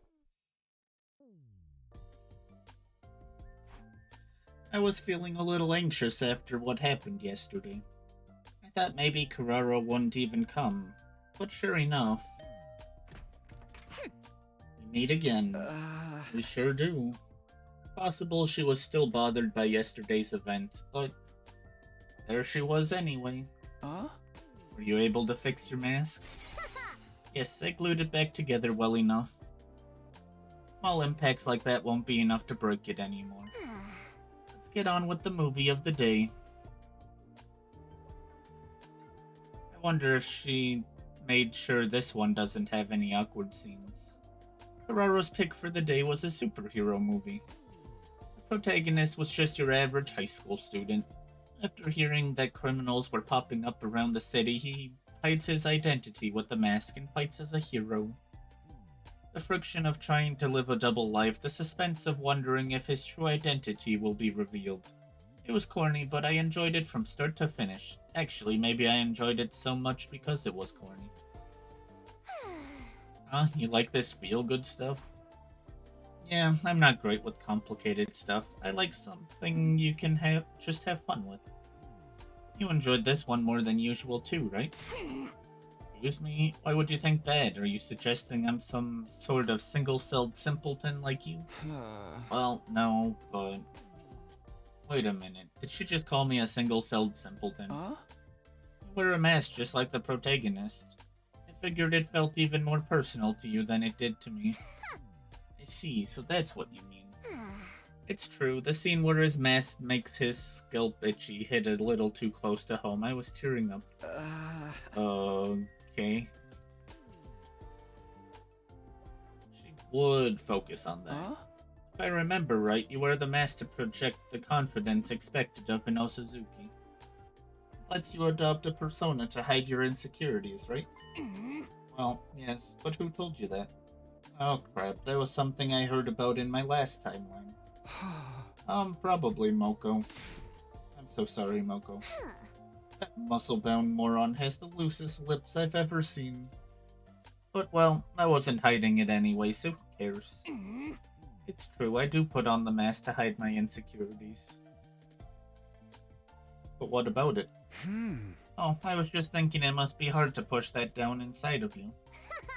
Indeed, an Osuzuki must always be on the side that's winning and gaining.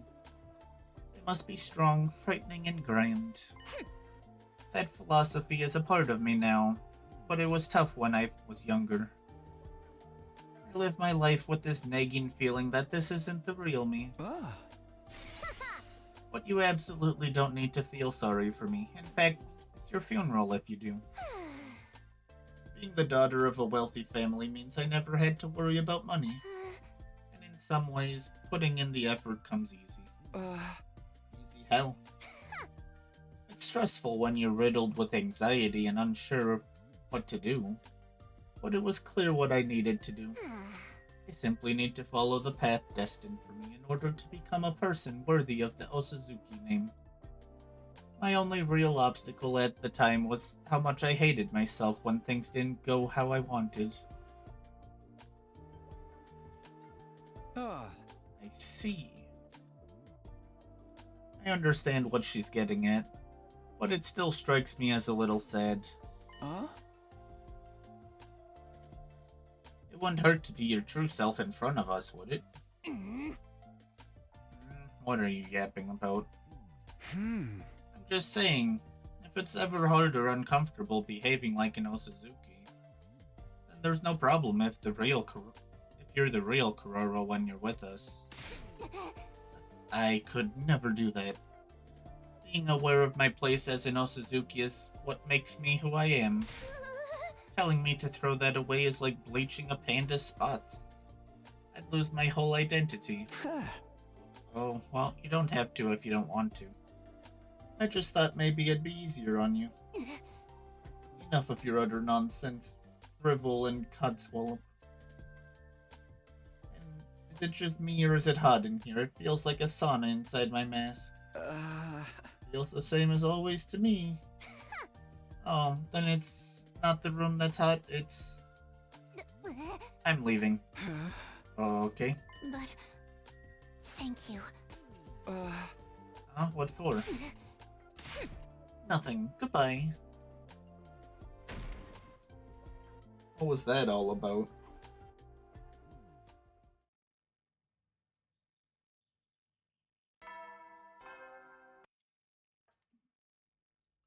Up and Atom troops, time to rise and shine! Get ready for your 30th day of active service here at Last Defense Academy! Prepare to be ready to give your lives to protect our beloved school from the vile and barbaric enemy!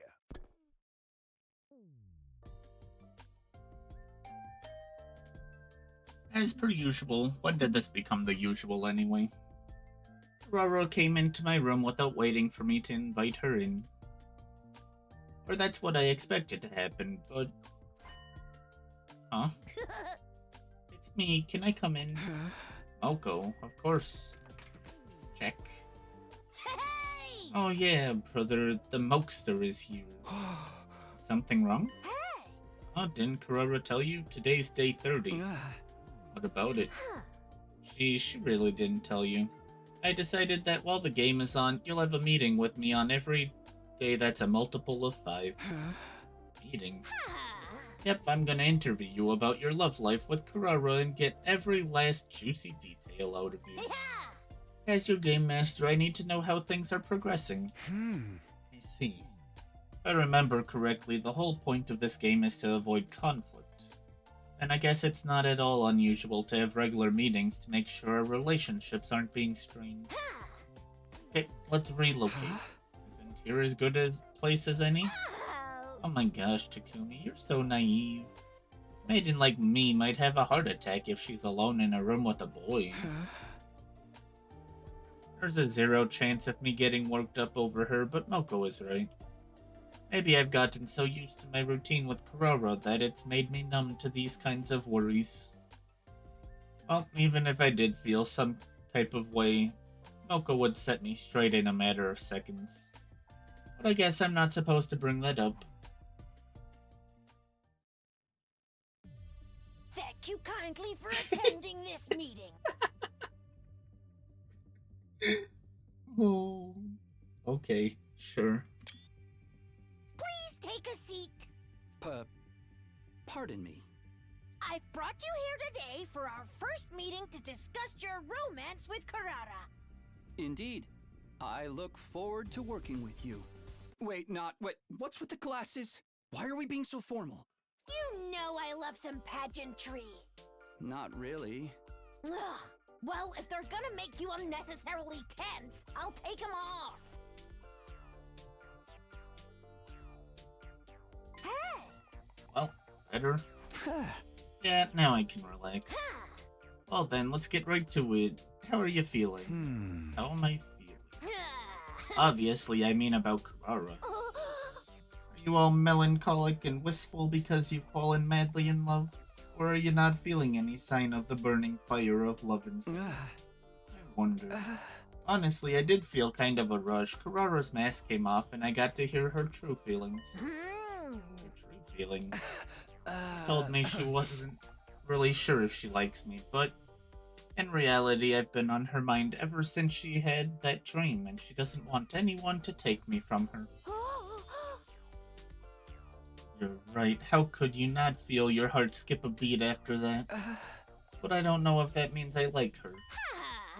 I see. I totally get you. It's all copacetic. I get the general idea. It's consistent with what Carrara told me, too. What Carrara told you? Oh, I didn't mention it.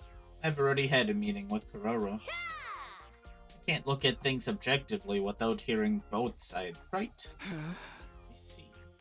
Maybe Moko was better suited to being a game master than I thought. Well, let's end this meeting here. I'm gonna give you a little piece of advice, just as your friendly gal pal. What is it? As you've noticed, Carrara is pretty serious, which means she seriously likes you. If you let her down, she'll definitely be really hurt. I'm not saying you can't let her down, though. And I'm not even telling you to let her down gently, either. Even though we're calling this a game, it's still a game where people's hearts are on the line. That's just how love is, no matter how you slice it. Just wanted to remind you. Thanks, I'll keep it in mind. A game where people's hearts are on the line, huh? Okay, that's it for the gal pal advice. Now we're really for sure done here. I let Carrara know you two won't be seeing each other on meeting days, so you should just chill for the day. Chill and think about your feelings, okay? Yeah, will do.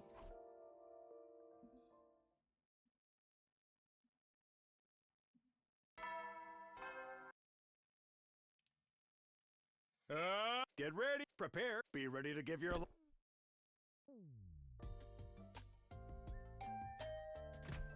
It's only been a day since I last saw you, but I feel shy like it's been way longer. Right. The movie Carrara put on today was... honestly, who knows? I wasn't paying attention at all. Because... That was a... I like you, honestly.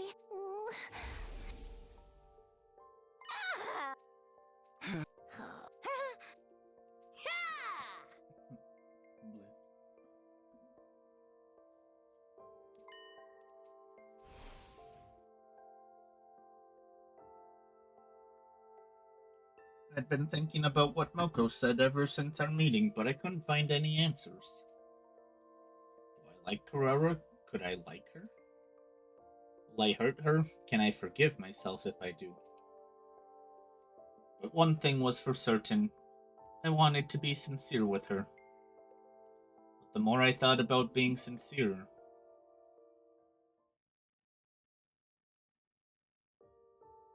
I started to get scared of spending time with Carrara. The more time we had together, the harder it made it for me to think about hurting her. I worried that it would just make her pain worse. Was spending time having fun with her in itself insecure? Or insincere? What's the matter? Did something happen? No, not really. Oh, good. Then...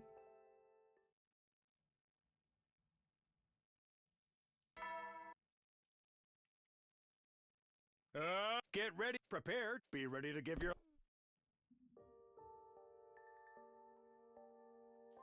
17 days left until I decide what happens to my relationship with Kurara. Lately, I've been checking the days left every morning the second I woke up. Our main goal is to keep winning our defensive battles and survive these 100 days. Intruder alert, defenseman.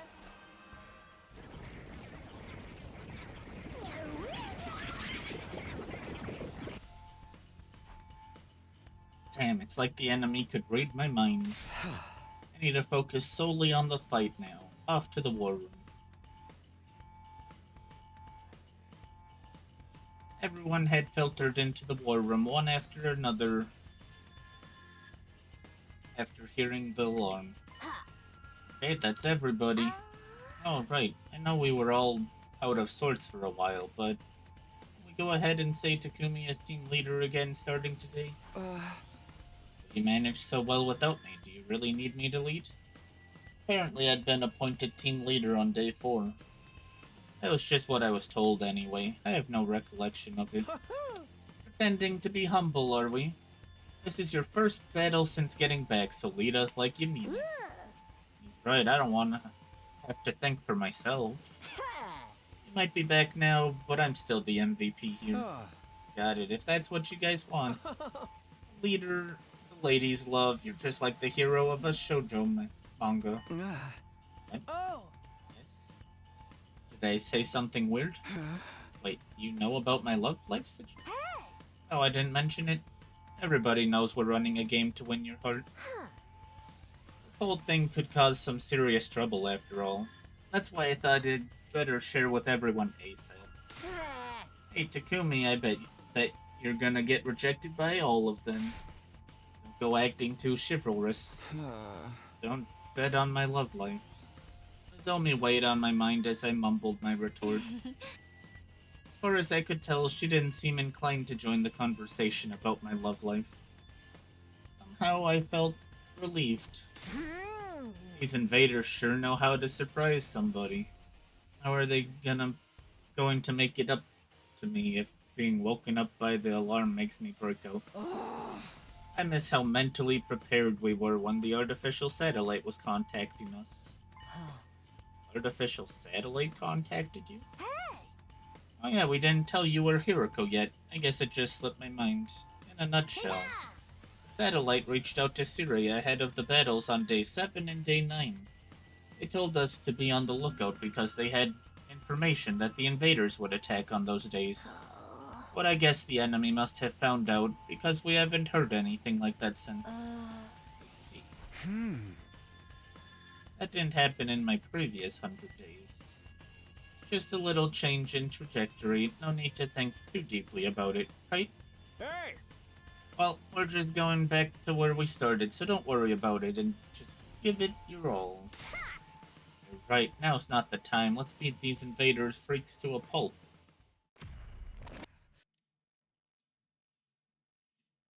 We don't even know what commander attacked when we were out.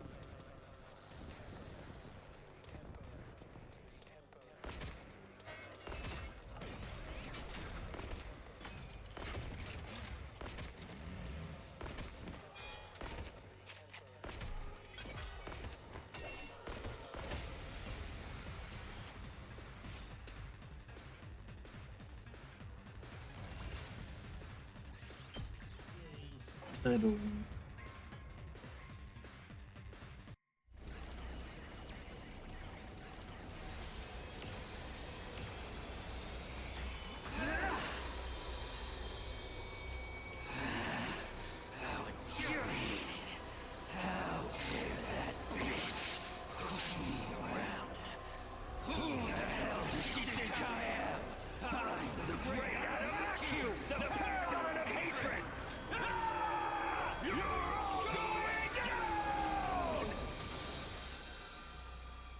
I had to make you again.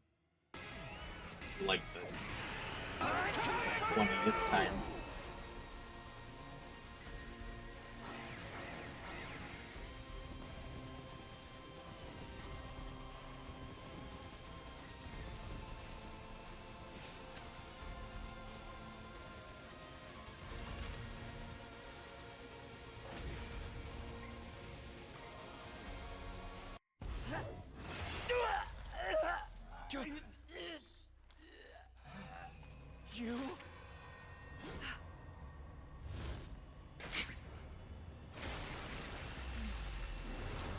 That's fun.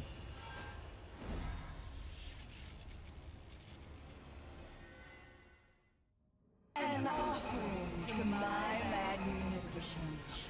I commend you. With this, I am one step closer to becoming a god. God! I will be God! Wow! Cannibalism! Why are you happy about it? She's absorbing her allies' power to get stronger. If we're not careful, we'll just be food for her. Damn her! We have to stop her here and now. Here goes!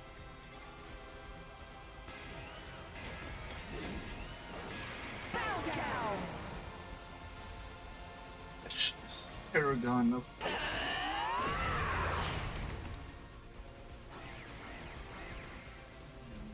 fun.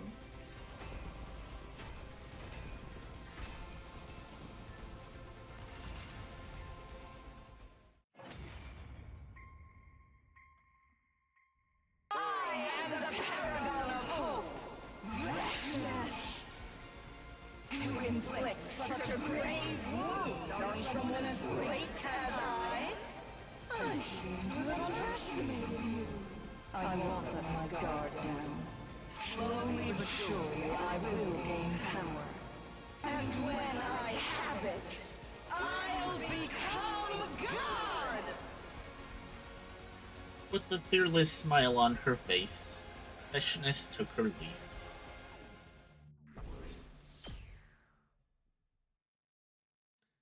I didn't have any time to think about Carrara today.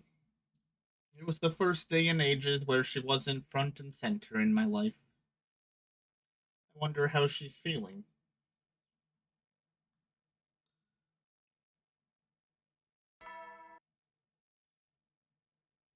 Get ready for your... Prepare to spend enough... Be ready to give your...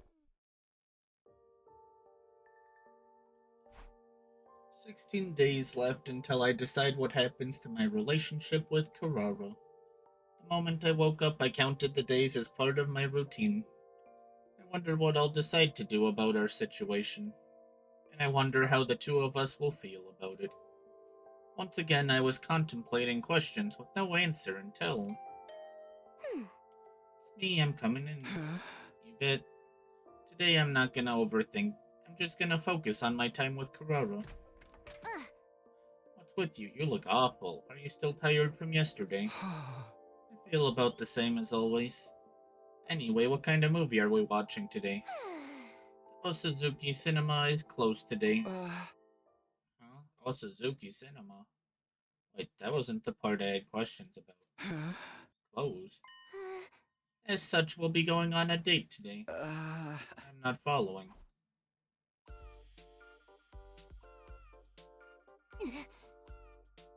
What do you think?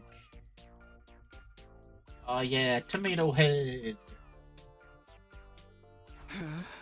Well, you look like a tomato in a swimsuit. Was I supposed to tell her she looked good? Is a tomato mask supposed to look good with a swimsuit? I decided to just avoid the subject altogether. What's this all about? Why did we abandon our usual routine to go to the pool all of a sudden? I just know you were dropped on your head as a baby. In a nutshell. Yes?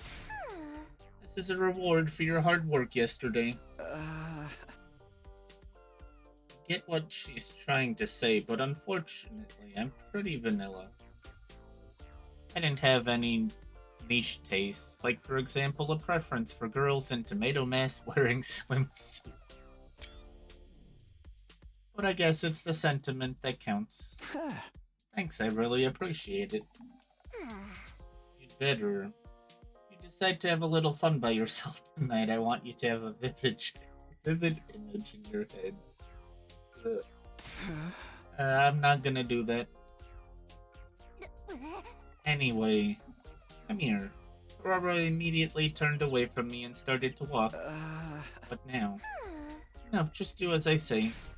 And don't you ever delay either. Not in any situation, even if you're on the toilet. I don't even think you'd want that. What's the meaning of all of this anyway? What? Did you lose your memory again? No. I don't understand why you're telling me to lay down and close my eyes. Can you explain what's going on? You are truly the height of oafish brainlessness. You must be tired from yesterday's fight. All I'm saying is we should take it easy once in a while. Yeah. That's really all this is? Huh? What do you have to be suspicious of? I mean, if we're just going to take it easy, we can just rest in our rooms, right? Commoners truly know nothing of relaxation. Yeah, Reed. There is such a thing as a luxurious first-class way to rest, you know. Sounds suspicious. Like something out of a cash grab self-help book. Say whatever you want. I'm going to show you how to really relax. So follow closely and don't take a single step out of line. Well, if we're going to relax, it can't hurt to do it with her, I suppose. Won't hurt, right? Picture this. We're no longer at Last Defense Academy. We're at a resort somewhere. We don't have a thing to worry about. You can hear birds trill in the distance, and every once in a while, a soft breeze caresses your skin. Nothing else exists in this moment. That is all there is.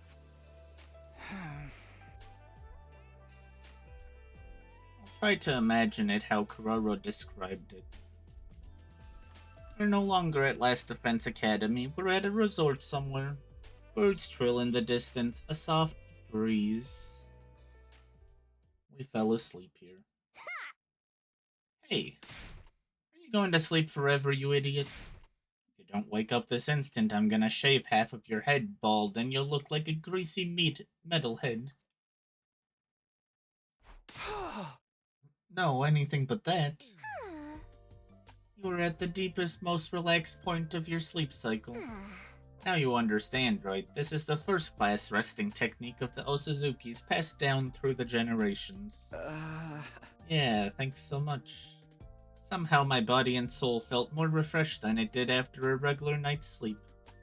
I have to hand it to the Osuzukis. Now you'll be able to watch movies with me without letting your mind turn to pointless things, right? Not again. Did you think I didn't notice? You've been completely restless the last few days with me. Like your mind was elsewhere, or like something was worrying you. So I invited you out today to help you reset. Of course, the part about rewarding you for your hard work yesterday is still true, too. If, perhaps, possibly, you're worried about whether or not you'll hurt me, I don't want to worry about that in the least. It's just disrespectful, actually. I have to hand it to the Osuzukis. No, that's not quite right. I have to hand it to Kurara. Nothing gets by her. I can't keep anything from you. Do I like Kurara? Will I choose her, or... Well, I don't know yet, but I feel like I finally understand how to approach Kurara. Actually, I think she just showed me how.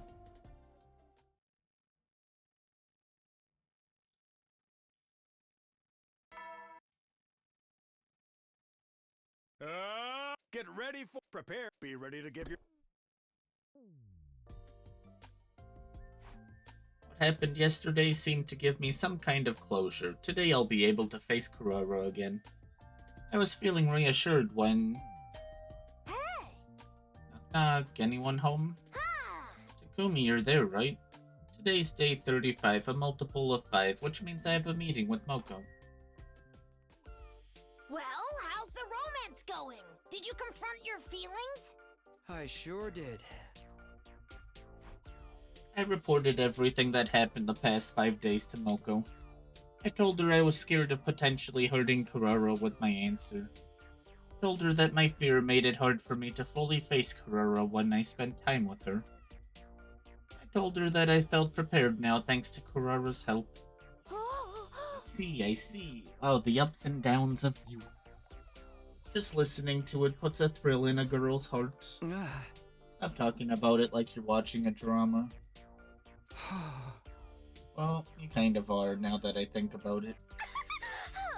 Right, I probably wouldn't be having so much fun if it was my life. Hey! Remember that if the shoe ever ends up on the other foot. Huh? Speaking of which, what is it? Ah. What about you, Moko? Have you ever been in love? I figured you must have plenty of experience since you volunteered to be game master. Ah. Moko snorted and looked off into the distance as she continued. You want to know if I have ever been in love? I thought I was in love once. I was like, oh my god, I'm in the absolute throes of passionate romance right now. And this happened over and over and over. But looking back, maybe I've never truly been in love. That's how I see it now, anyway. Wow. I can just tell that at the end, if I don't pick any of these three, we end up with Moko. Or somewhere along the line. Get ready for prepare. Be ready to give your Reed would go for Moko for sure. Rejoice, for I have come. We're going to go back to watching movies now, is that right? Yeah, you know it. Nope, but wrestling, Reed. You love wrestling. Look at her. Reed's type for sure.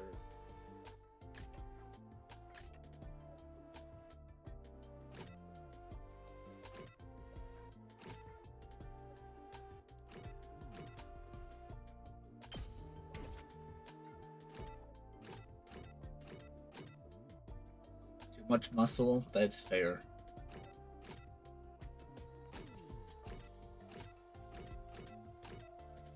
I don't know. Kyoshika, even though she's, questionable.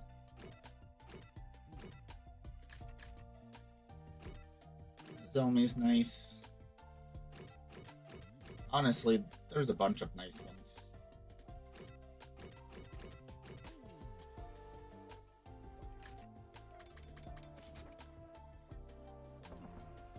Okay, then let's get right to it. I was all fired up for some reason. All I was doing was watching movies with Karara, just having a good time. And yet, I was feeling somewhat positive, knowing that we were back in a good place. Felt like I'd be able to finally spend some real quality time with Karara. The movie Karara put on today was, frankly, a moronic B-movie. Three hopeless, stupid teen boys with zero experience with girls were competing to see who could be the first to pull a woman. But they had no hope of smoothly working over a girl. The harder they tried, the worse they fumbled their chances, until eventually the local bad boys had it out for them. Boys are the dumbest creatures alive. Is sex the only reason they do anything? You cavemen would have nothing to live for if it weren't for your hormones. These guys were definitely stupid, but aren't you being a little extreme? I don't think so. Anyone can tell it applies universally. I bet you're treating your body like an amusement park ride every night. That's conclusive and irrefutable proof of how dumb boys are. Excuse me? Why do you all insist on acting like you're not filthy animals when the whole world knows you're depraved? I can't stand how nasty you all are. Here, just go ahead and demonstrate for me how repulsive boys are. Go ahead and debase yourself, since it's so natural to you. Ugh. Dying. I'll observe closely, just for you. You can't joke like that. Acting like you're beholden to common sense. Ridiculous, you're a boy after all. In elementary school, they research which letter of the alphabet is the most curvaceous and sexy. Huh? middle school, they act like entering 58008 in their calculators is the height of achievement. True. And in high school, they calculate the day their parents conceived them by counting backwards from their birthday. I can tell you've done all of the above. I mean, yeah, but don't make it weird. What? I realized the second too late that was probably the wrong response. More importantly, I mean, you're one to talk. Excuse me, are you lashing out and trying to humiliate me? Humiliate me like a girl would? What a shameful comment or mindset. You think you can hurt me like that? No. You're right, guys are despicable idiots. But why do you know so much about us despicable idiots? What? What are you getting at? You have such vast and specific knowledge of worthless, gross boys, which means you're interested in them, which shows you like them. No. Yes, if us boys are filthy insects, that makes you a bug expert. You love dumb, nasty boys so much you can't get enough of them. What the heck? What is going on here? Got her. That was the plan anyway. I did humiliate myself a little in the process. Today I was supposed to get a fresh start and truly face Karara again. I had myself convinced I was going to finally be able to spend some quality time together with her, but is this really how it was supposed to be? I didn't really have to think about it. There was no chemistry between us. But even so, you really do have a room temperature IQ. Same to you. Things just felt right. I don't know what's going on between these two. Up and at 'em! Get prepared. Be ready to get. The movie Carrero put on today was a cheesy boxing movie. A delinquent young man loses a fight for the first time and falls into the world of boxing as a result. He started learning to box to get his revenge, but over time he came to enjoy it, falling in love with the sport itself. Or something. I felt like I'd seen this story before, but it was pretty intense. The sight and sound of the impact as the glove connected with the opponent's jaw had me gasping. What is he doing? He clearly should have hit him with a right hook. Come to think of it, Carrera knows a thing or two about boxing.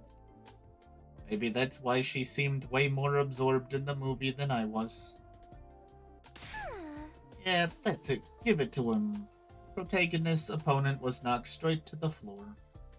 Didn't seem like the movie was quite over yet, but Carrara was so excited she started to shout. There we go. Yeah, yeah, yeah. You're way too emotionally invested in this. Excuse me, you're just pretending not to be invested. Giving a winner their accolades is one of the most important time-honored acts of courtesy in all of history. Hey, I didn't say I didn't like it. All that matters is that Carrera is having fun. Oh. Wow. After the match, the protagonist embraces the heroine and they kiss. It wasn't anything intense that would be awkward to watch with family. It was a completely normal kiss, totally commonplace. Just like the one we shared in our dreams. I felt strangely tense. But why? Maybe I was worried that this would somehow lead to something actually happening.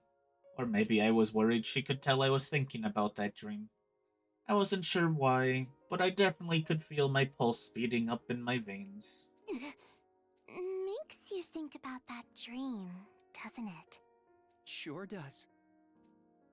I could tell from the slight waver in her voice that she was nervous too.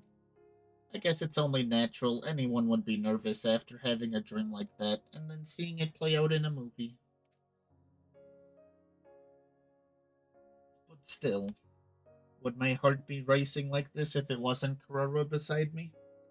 It's entirely possible that she's the reason I feel like this. Right? I sure wish someone could figure this out for me. Things would be easier. Someone could peer inside my head and tell me exactly how I feel about Kuroro. Wow. I expected to make your choice. What are we doing now? Get prepared. Be ready to give your. The movie Kuroro put on today was, in one word, horrible. It dragged on forever, and it was boring. It was erotic, gory, and incomprehensible philosophical. The plot was way too complicated, and yet I still held on in the hopes that if I watched until the very end, I might actually get something out of it. Instead, I got an unsatisfying, vague ending. After watching so many movies together, I figured Kuroro and I just didn't have similar tastes, but we were on the same page when it came to our feelings about this one. Garbage, trash, 0 stars, bargain bin, waste of film, the absolute worst the industry has to offer. I completely agree. Completely sapped the life out of me just watching it. I have no idea how this movie was received, but even if the critics raved about it at the time, I personally will never let the producer who gave this film the green light or the director live this down. If I ever cross paths with them in the future, I'm gonna tear into them with the nastiest, most caustic speak anyone's ever heard. Hey! Please cheer them out for the both of us. Thought something was off from the very start, too. Even the credit font was beyond lame. Everybody knows God is in the details. Well, if this movie taught me anything at all, it's that the details give away exactly how horrible something is, too. What in the title? What is the title even supposed to mean, anyway? The two of us tore apart the movie from its most obvious flaws to our smallest nitpicks, as if trying to regain the time we've wasted watching it. By the end, I was starting to feel a little guilty for laying into it so hard. Maybe the director had to film it because of a contract and didn't really want to put it out there. Besides, we're not even riffing on the movie itself anymore. We're just making assumptions about their personal life. Who are we to act like we know anything about their strength of character? Dummy, don't get all wimpy on me now. That director and producer are persona non grata for this garbage. They should apologize to us, no, the whole world, for tainting the world with this trash. Who's gonna make them pay if we can't stick to our guns? We're in trouble. Come to the cafeteria right away. Moko burst into my room without ringing my doorbell. What happened? Where's the fire? If this isn't serious, I'll never forgive you. We're trying to deal with a matter that concerns the well-being of the entire world here. Nozomi collapsed. Just hurry.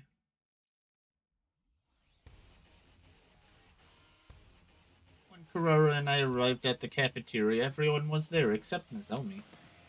Moko immediately began to explain what happened. Just minutes ago, Moko and Nozomi had been eating in the cafeteria when suddenly Nozomi started to get clammy and sweaty. She collapsed and fell unconscious. Yugamu examined her but couldn't figure out the cause. Right now, Nozomi was sleeping in her room. I instantly knew what it was. Rejection symptoms. I told them that Nozomi had gotten the power of cryptoglobin through a different experiment than the rest of us, and that her rejection symptoms were a ticking time bomb. But I wasn't sure why they'd kick in so early. It took longer last time. Maybe coming back from the future stimulated her hemoanima and hastened the problem. At any rate, I know what needs to be done.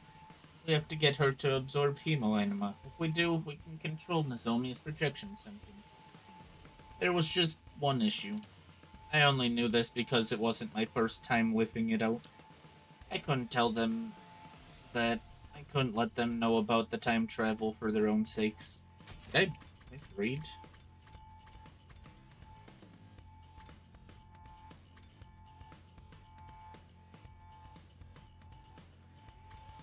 I did not misread.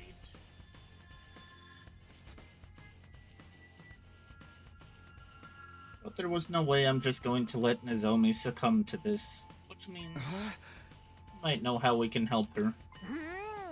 Might? What does that mean? I had a dream about it. I decided to lie. A dream? A dream about her collapsing like this. In my dream, she absorbed Timo anima to restore her health. But then if we get her to absorb it like she did in your dream... How utterly unrealistic. It's just a dream after all. But my dream was fated. It will be reality soon. I'm positive Sir Takumi has truly developed the ability to tell the future in his dreams. Shut up, you. You're just complicating things. But if Takumi's dream is right, that means we can bring her back to normal with Hemo anima. In other words, we can't do anything until the invaders show up. Zomi's going to have to suffer until the invaders attack? Absolutely not. That's too horrible. No, we'll be the ones making an attack. Where would we attack them? At their relay station. They go from their main base to a relay station before they attack the school. I saw it in my dream. I can lead us there. I see. I would have been hesitant to make a move on their main base, but if we're going to attack a relay station, that's a different story. Hold it. Why are we just assuming Takumi's dream was a premonition? It's entirely possible we could go to this place he saw and there wouldn't be anything there. No, they definitely have a relay station. I've never been, but I know where it is. You mean Takumi really can predict the future with his dreams? Sure seems like he did this time, if nothing else. Alright, then all we gotta do is get over to that relay station. I'm not sure about that. It is the duty of the Special Defense Unit to protect the school. What happens if there's an attack while you're away? It's just too risky. According to your dream, Kirafuji will get better if she absorbs enemy Hemo anima, right? And why not just wait for the next enemy attack? But there's no guarantee Nozomi can hold out that long. You can't benefit from the revival magic if you leave. In fact, it's more likely you'll suffer further casualties. That might be true, actually. It's way too dangerous to fight a commander outside the school. And how about a task force, like when we went to second to last Defense Academy? Would let us diminish the risk. Yes, that would prevent us from getting completely wiped out, but that's all. If we want to talk risk management, it would compromise the task force chances of success. Well, you understand, right? Now is not the time to take risks. The enemy could strike at any moment. All we have to do is deal with this when that happens. Trust me as your commanding officer tasked with defending this school, Bri. Siri was making plenty of sense, but I knew I'd met you before. I'll go by myself. I know how to help her. There's no way I'm just going to leave her like this. You're that determined. You're ready to do whatever it takes to defend her. Is this what you'd do for someone who's just a friend? Who is Kirafuji to you, Sumino? She's not just a friend. She's an essential member of our team. Takumi, you have touched my heart with your words. I'll go with you. We can't abandon Nozomi. And I'm coming too. This is what I need to sober up after my energy tranquilizing fender. Yeah? I'm going too. As Nozomi's friend and part of the second to last defense team, I can't just sit around doing nothing. Everybody. Sir, surely a task force is acceptable, yes? It's the relay station I'm thinking of. It's possible to go there and come back in less than a day. Fine, but just 4 of you, plus Kirafuji, for a total of 5, okay? Let us do this? It seems pointless to try and stop you. Just Just make sure you're fully prepared before you go. Ah, Got it. We'll start getting ready tomorrow morning and leave at night. You should be able to get to the base on day 40. Then we'll return on day 41. ah. That should be fine, right? Yeah. Promise me you won't do anything reckless. Yeah. Your number one main objective is defending the school. We absolutely cannot afford any losses. Right, I should send Nigo with you. Nigo, provide them with support. Me? I'm a little scared, but yes, sir. Okay, task force members, meet up at the parking lot tomorrow night. Got it. I'll bring Nozomi. Huh? Let's call it a day. It's already late.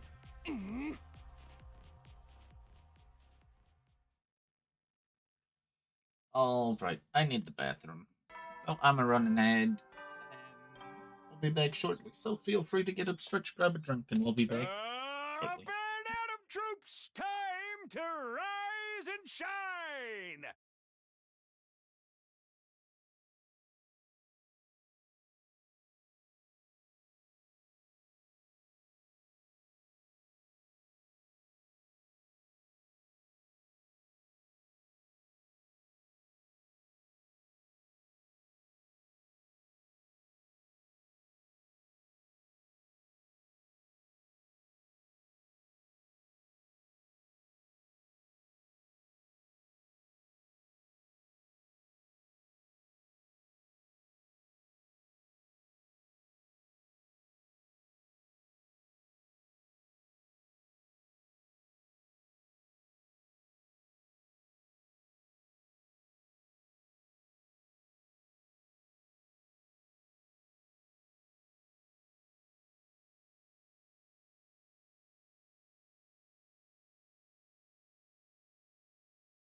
Alright, we're back. Get ready for prepare. Be ready to get.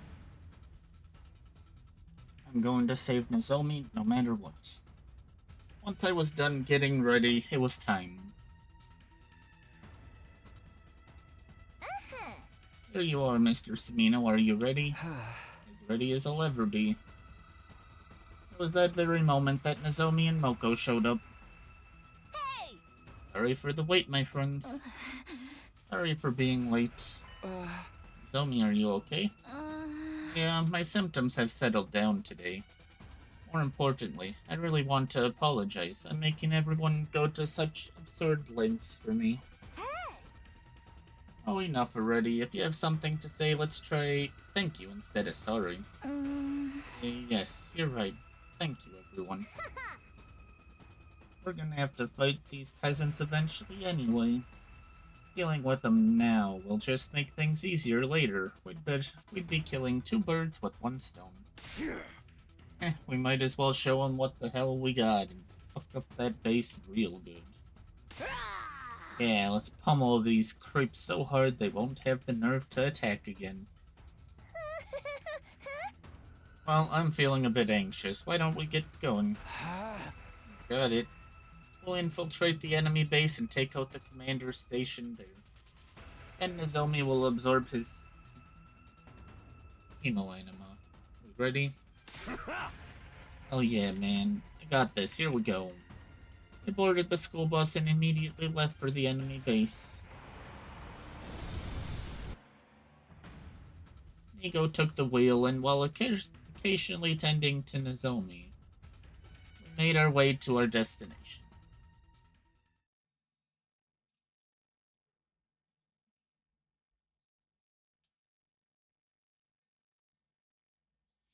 Soon after day broke, we had finally arrived at the enemy base.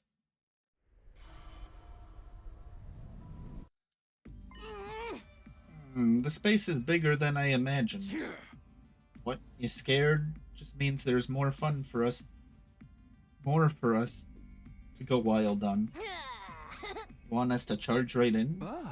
No, that's too dangerous for the five of us. Ah. First, let's whittle down their forces as much as we can without being noticed. Then when they get spooked, we strike them all at once. Right, got it. Zomi? Are you going to be okay? Yes, I'm feeling better now. I'll be fine. Besides, I won't feel right being the only one not fighting. Well then, time to get fired up. We're gonna clobber these goons. Get down, dumbass. Those freaks will hear us. That goes for you, Takamaro. For you too, Takamaro.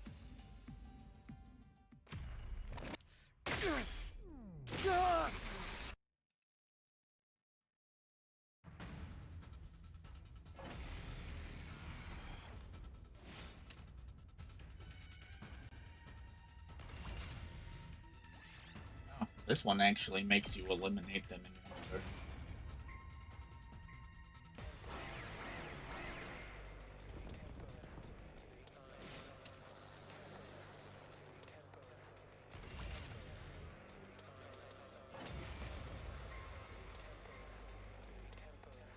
How do you like that?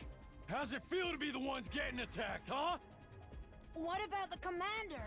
If one is around, they should show up any moment now. Careful, everyone! Enemy reinforcements are coming!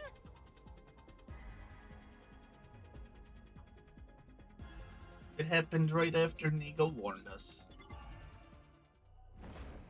I am the paragon of repulsion, Gwenzile. I'll be sure to make it agonizingly painful when I kill you. Go ahead, scramble for your ugly lives. You won't escape from me!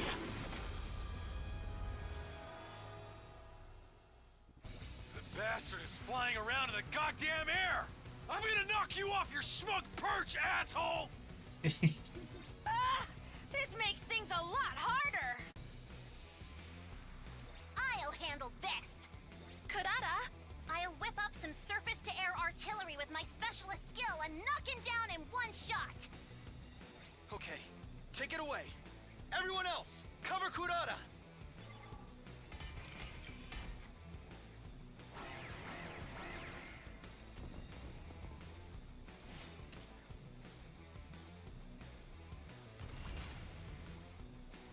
It's set! Told you it wouldn't take long!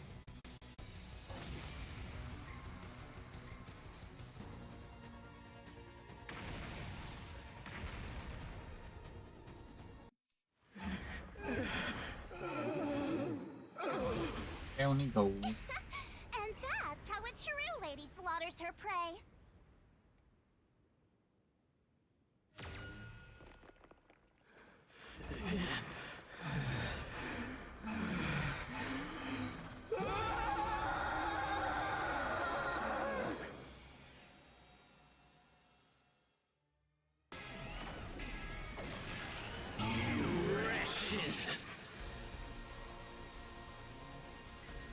Oh, whoa!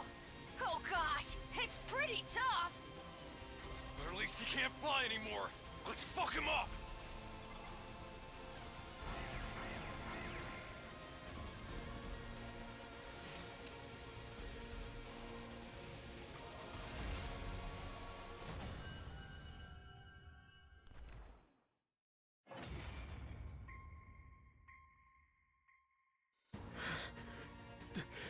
The pain. It hurts. Why? Why would you do something so cruel? Do you really think nothing of doing such horrific things? Ugh. We would have had peace here if you hadn't come and attacked. Well, that is true this time, but you're at fault for always attacking us! What are you talking about? You were the ones who attacked us first! Oh, We're the ones who attacked first. What does it mean? Is he trying to say humanity did something to destroy Earth? Takumi, we don't have time to listen to this sob story. We gotta do what we came here to do. Right. Yeah. What do you mean, what you came here to do? Please, No. No! Stop! I'm not ready to die! Crying and wailing, he tried to crawl away from us. Man, this is not the time for this shit. How about it, Miss Kirifuji? Can you do it? Well, Nozomi, if you can't handle it... no. I'll do it. Everyone put themselves at risk to fight for me. I'll take responsibility. We need to kill in order to survive, after all. Stop! No! I'll do anything! Please, forgive me!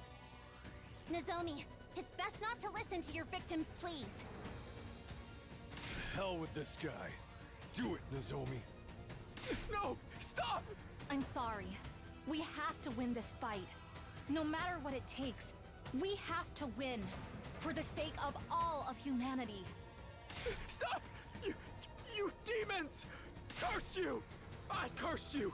Even if you kill me, I'll haunt you forever! Someday the punishment of God will befall you! Yippee! Murder. Right, Cookie? We like murder here. Okay, I understand.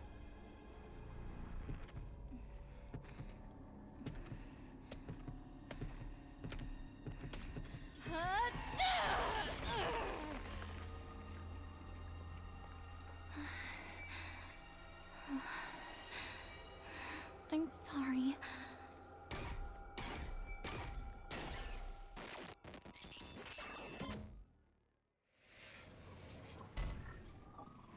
Are you gonna leave me, kitty? Are you gonna leave me?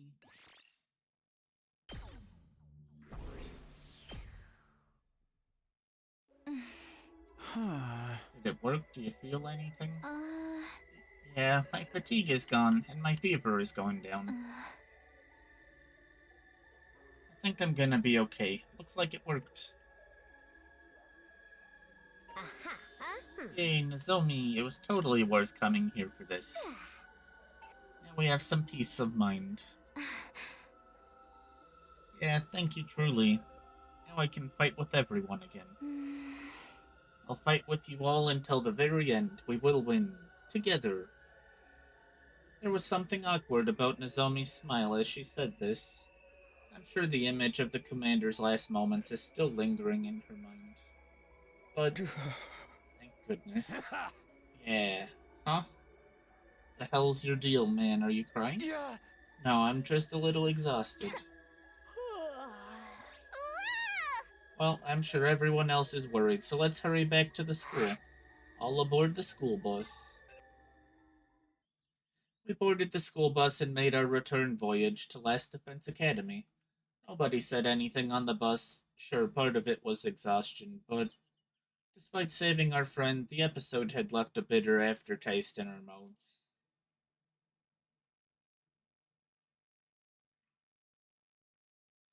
Nigo raced the school bus through the ruins of the city.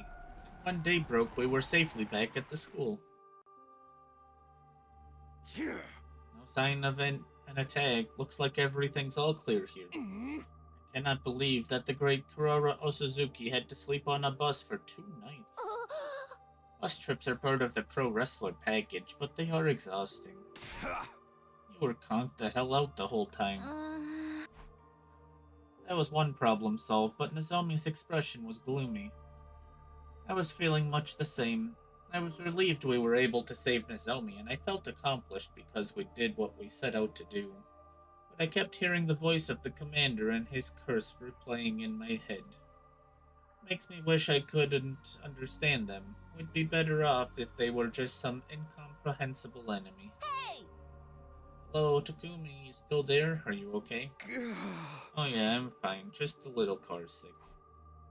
Just as my weak excuse was earning me some strange looks, I noticed a figure approaching the bus. From the look of it, things went well. Hey! Greeting us this early in the morning? Don't tell me you were waiting for us. Of course not. I'm always awake at this hour. You think you're kidding? Even the neighborhood grannies back home don't get up this early. But it looks like there wasn't any attack here, thankfully. Eriko, thanks for watching the place. Oh. All of you ought to rest a while. Nico can report on what happened. Right, leave the reporting to your tireless Nico. Mind if we do? I really am kind of wiped. I think I'm gonna get some great beauty sleep. The bus seats were so hard my butt is killing me. You were laying down and dead asleep the whole goddamn time.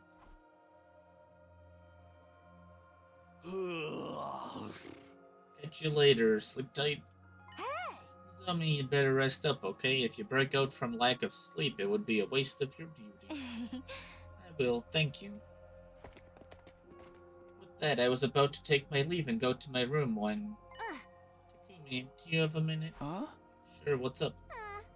I was trying to put on a brave face in front of Nozomi, but that was exhausting. Let's take a break from movies for a while. You bet we can't have you push yourself so hard that you end up collapsing too. How about we pick it up again after 3 days? Is that too long? I'm just going to have to come out and say it then. Say what? I think I'm gonna drop out of this game. Why? Did something happen? Not that anything happened. I can just tell. You and Nozomi. What? Come again? I'm tired, drained, exhausted, and completely done. I said I'm tired. Tired of romance, of fighting, and of everything else. So I'm quitting this stupid game. Take this precious experience of watching movies day in and day out with a beautiful girl. Consider it a brief moment of glory in your life that is all but guaranteed to be completely worthless and meaningless. And hold on to it for the rest of your stupid life. But I seriously don't follow. There's something you want to say, just come out and say it. There isn't. I said everything I needed to. I'm done here. Don't even think about chasing after me like they do in the movies. Wanted to chase after her, but I couldn't after she said that. I was glued to the spot watching as Carraro walked off, as graceful as ever, until she'd vanished inside of her room.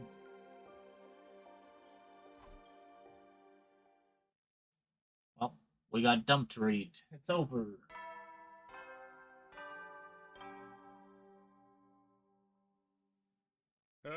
Get prepared to be ready to give you.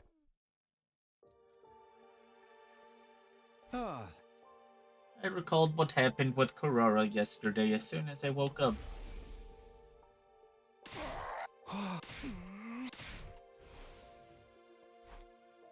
What had made Carrara say that? I thought about it from every angle, but I just couldn't come up with an explanation. I was clueless, and of course Carrara never came. Maybe this wouldn't have happened if we hadn't gone to the relay station. No, there's no way not going would have ever been the right decision. I came back to do these 100 days all over again so I could protect her.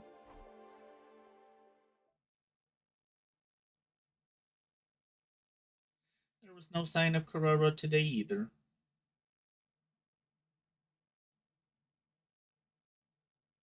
There was no sign of Carrara today either. And I didn't go to see her myself either. What was I supposed to say? You like me, right? Then don't give up on me now. What a joke.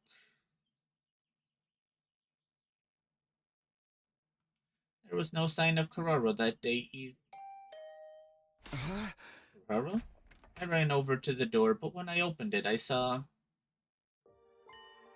It's been a minute, Takumi. Welcome. Why do you look so surprised to see me?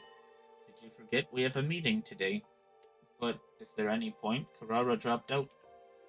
Sheesh, don't pout like that. You're a big boy. You can tell me everything once we relocate. Come on, let's go. Tell Dr. Moko all of your worries and woes.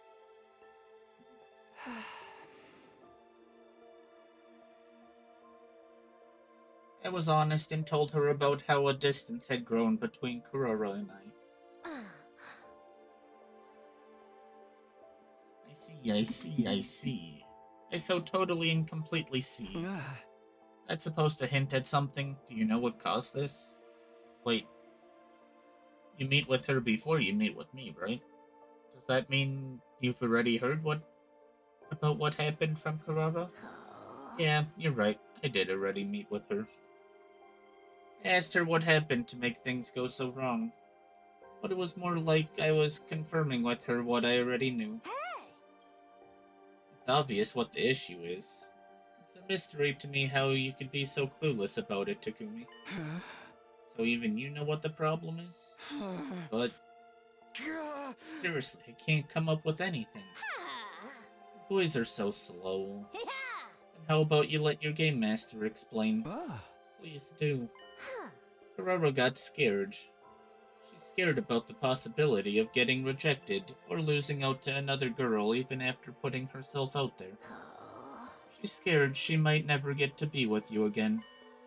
So then she decided she should at least withdraw herself before anyone can hurt her. She said that? Karara? You better believe it. She wasn't that direct with her feelings, but I'm 99.9% sure I understand her perfectly. Why would she get scared now? Is it because her time limit's getting closer? Why do you look so taken aback? Because I am taken aback.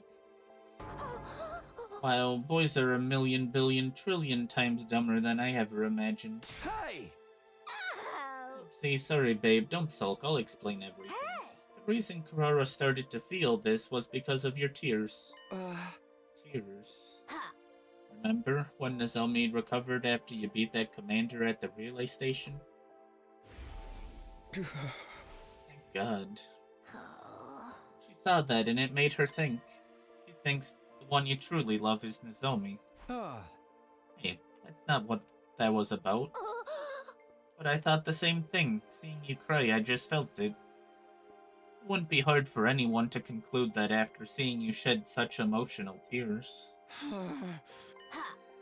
Things would be simpler if this was all a complete misunderstanding and you could say for sure that the one you want is Karara.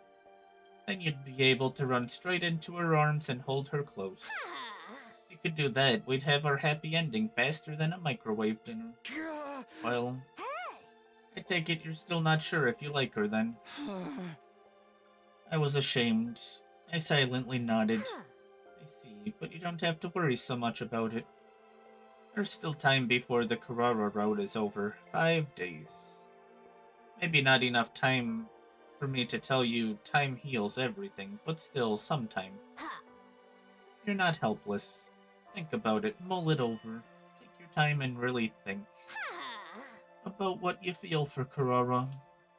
About what Karara means to you. About whether or not you like her. Put that pretty little head of yours to use, boy.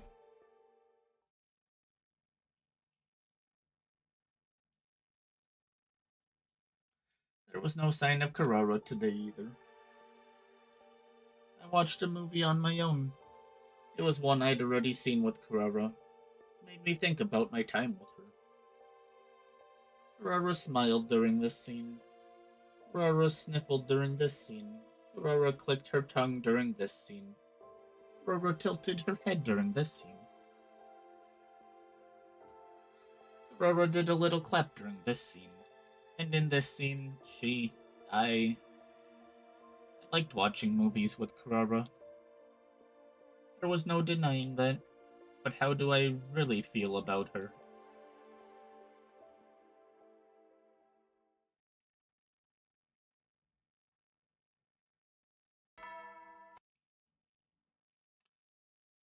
Up and at it! Get active! Oh, we're being attacked. Prepare to spend another day ready to... What was that all about? Something's off. Maybe the announcement bugged out? Well, whatever it is, I doubt Karara will be showing up today.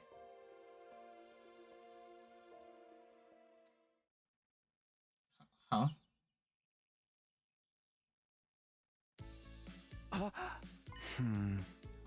Why am I here? Good morning, Takumi. You're Nozomi, right? Why are you asking me that all of a sudden? No, I'm kinda confused. By the way, where are we? We've been here before, right? Where are we? Takumi, are you being serious? Morning. Oh, but look at the beautiful blue sky and the fluttering cherry blossoms. It's straight out of an anime. Sure. Oh? Sir Takumi, something seems strange with you. Well, you see, Takumi doesn't know where we are. What? We're just at school, obviously. Did you lose your memory? Does this mean readers will hear about your shocking past as the story progresses? Yoshika's pretending to live in a manga again. Hey, how it do, best bro? You got all the ladies fawning over you again. Why you gotta make your boy jealous every morning, huh? That's not it. Don't get me started with all of you. Stop playing your little mind games and just tell the dude if you like him. Besides, if you come ask me for advice, who knows, maybe one of you will end up wanting some of Gaku. No. You always have to go way too far, don't you? You keep getting in the way of everyone's love lives. I'm not gonna show you my homework anymore. Eek, please, no, anything but that.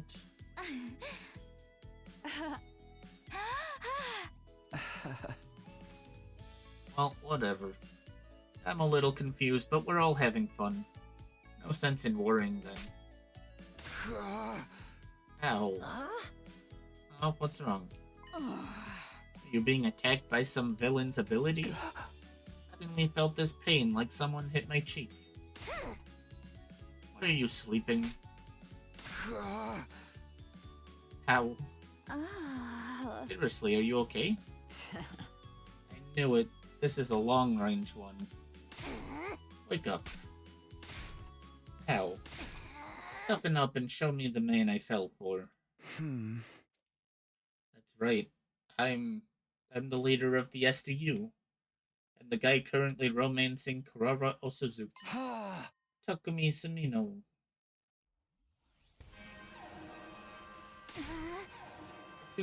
Takumi. Hey. Takumi, put these in.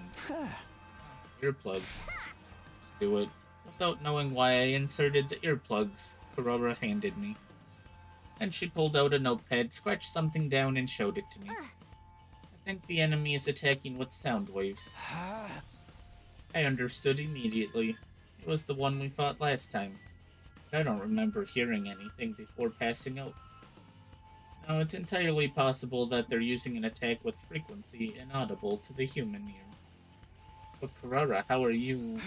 Right, I can't talk. I borrowed the pen and notepad from Kurara and hurriedly wrote out a message. Why weren't you affected? I was watching movies in my room. I felt like I was going to pass out whenever I paused. So I thought maybe someone was attacking us with sound. I see. What about everybody else?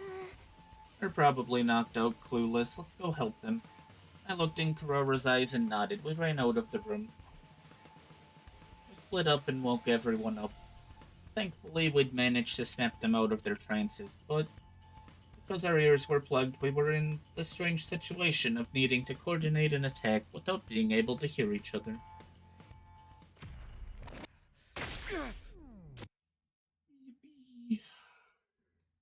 Kitty, kitty, kitty, kitty. Relax.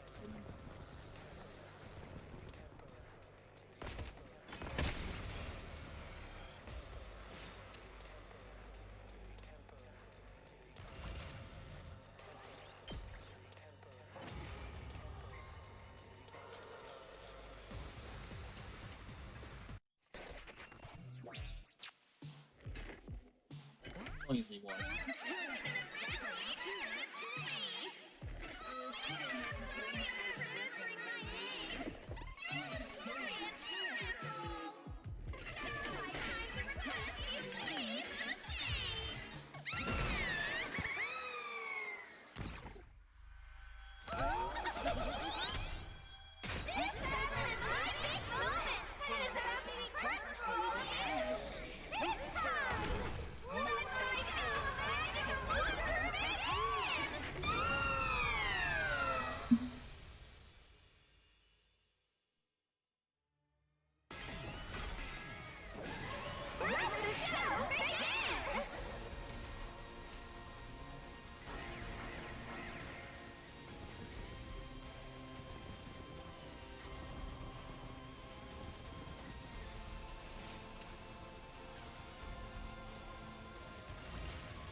course, the other commanders nearby. I am meeting the paragon of charity.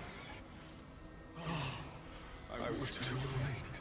You must have suffered so, you poor thing. Oh, I wish I could do it all over again. Once again, from the beginning.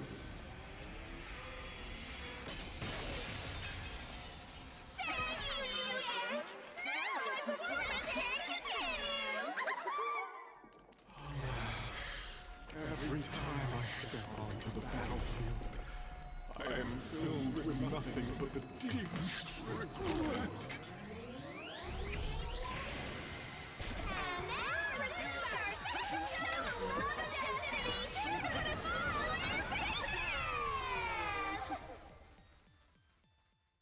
Yippee. To battle!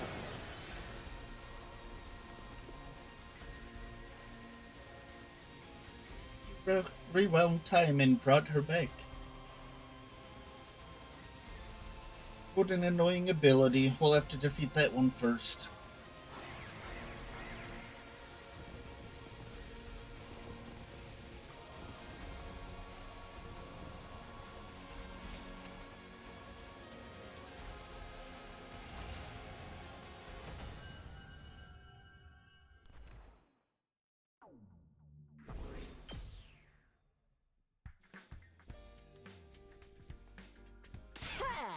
Yeah, we freaking won! Keep it down. Your broke boy voice is even more grating than usual. I fought with their ears plugged the entire time. I know it was to stop the auditory attack, but it was exhausting. Yes, the holy Jumonji sword and I weren't able to hear each other, and it made for an agonizing fight. I wanted to keep hallucinating. I wanted to see the happiest ending of all, where we all have fun killing each other. If you want to hallucinate that badly, come see me. I've got the good stuff. No way, man. That shit's against the goddamn law. Don't make me kill you. Oh, please. It's perfectly legal. Probably. At any rate, Karara's quick thinking really saved us. Right. Any longer in that dream, and who knows if we'd have ever come back. It was just a coincidence that I wasn't affected by it. More importantly, Takumi. Yes? I sounded so stiff. I want to borrow you for a second. I have something to discuss. Okay?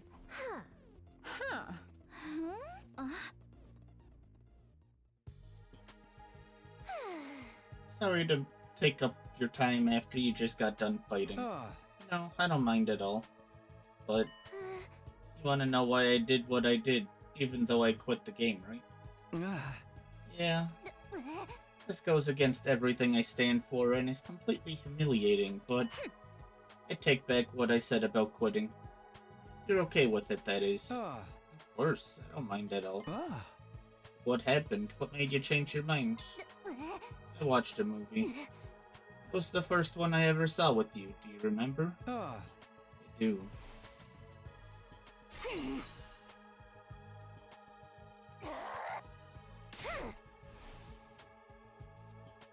You said you couldn't possibly empathize with the characters. I did, but after watching it again, I felt differently. Before I felt like I was watching two zoo animals fall in love, and I didn't feel affected in the least, but when I watched it again, their love made my heart hurt like it was my own. It made me feel like I wanted to set things right with you. I know exactly why it made me feel that way too, I'm sure of it. Because I've gotten to experience love. I truly like you and I've gotten to be with you. That's why I was able to empathize with a movie about love between commoners. People change so easily, don't they? So I won't be dropping out of the game. Tomorrow, I'm gonna tell you how I feel. I'm gonna confess to you. Tomorrow? But you have until day 50. Didn't I tell you tomorrow's day 48, right? The number 8 is special to the Osazuki family. We always use it to guide us when we're unsure about a business transaction. I always knew that if I was gonna tell you how I feel, it would be on a day with the number 8 in it. Oh. For better or for worse, the Carrara chapter will come to a close tomorrow. If you're still unsure, think about it until you lose all sense of place and time. Just like I did. I'll then see you tomorrow. Come behind the school at noon on the dot. Kitty, your hair, it's everywhere. It just flies. Yeah, it just flies around, huh? No matter how much we brush you. Good night. The way I feel about Carrara is... Kitty, kitty. Oh, you knocked it down with your tail. Band Atom troops, time to rise and shine! Nope, no rise and shine. We're done for today. We're halfway through this route. Almost.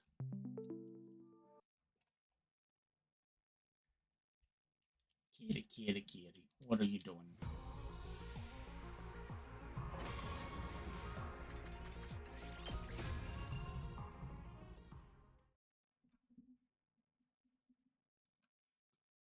Time to find someone to break.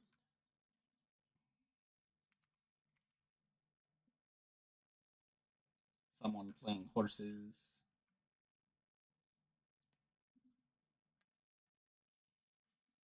Kitty, I'm gonna vacuum your fur at this point. Not actually, but geez, there's a lot of fur around.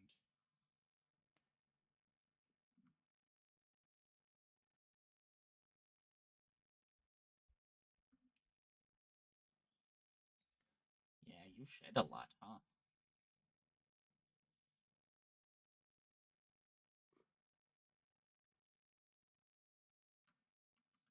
Who do I want to read? Try to switch it up often.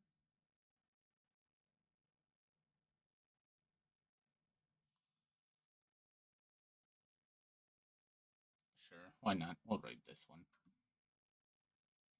Kitty, again, I can hardly see. Yeah, you pushing my mic around too. You're such a goofball. You're such a goofball. Alright, you guys. Thanks for hanging out. We got stuff done. Not the route that I wanted. I wanted the info one, not a random dating simulator. But, cookie for everywhere. We'll knock out this one, and then we'll go back. There's probably a couple choices. We're about to have one, which tomorrow we'll get to. But, I don't have much else, so I'm gonna send us off. So, thank you guys for hanging out, and I hope you all have a wonderful day, night, evening, afternoon, morning, and I'll see you guys next time.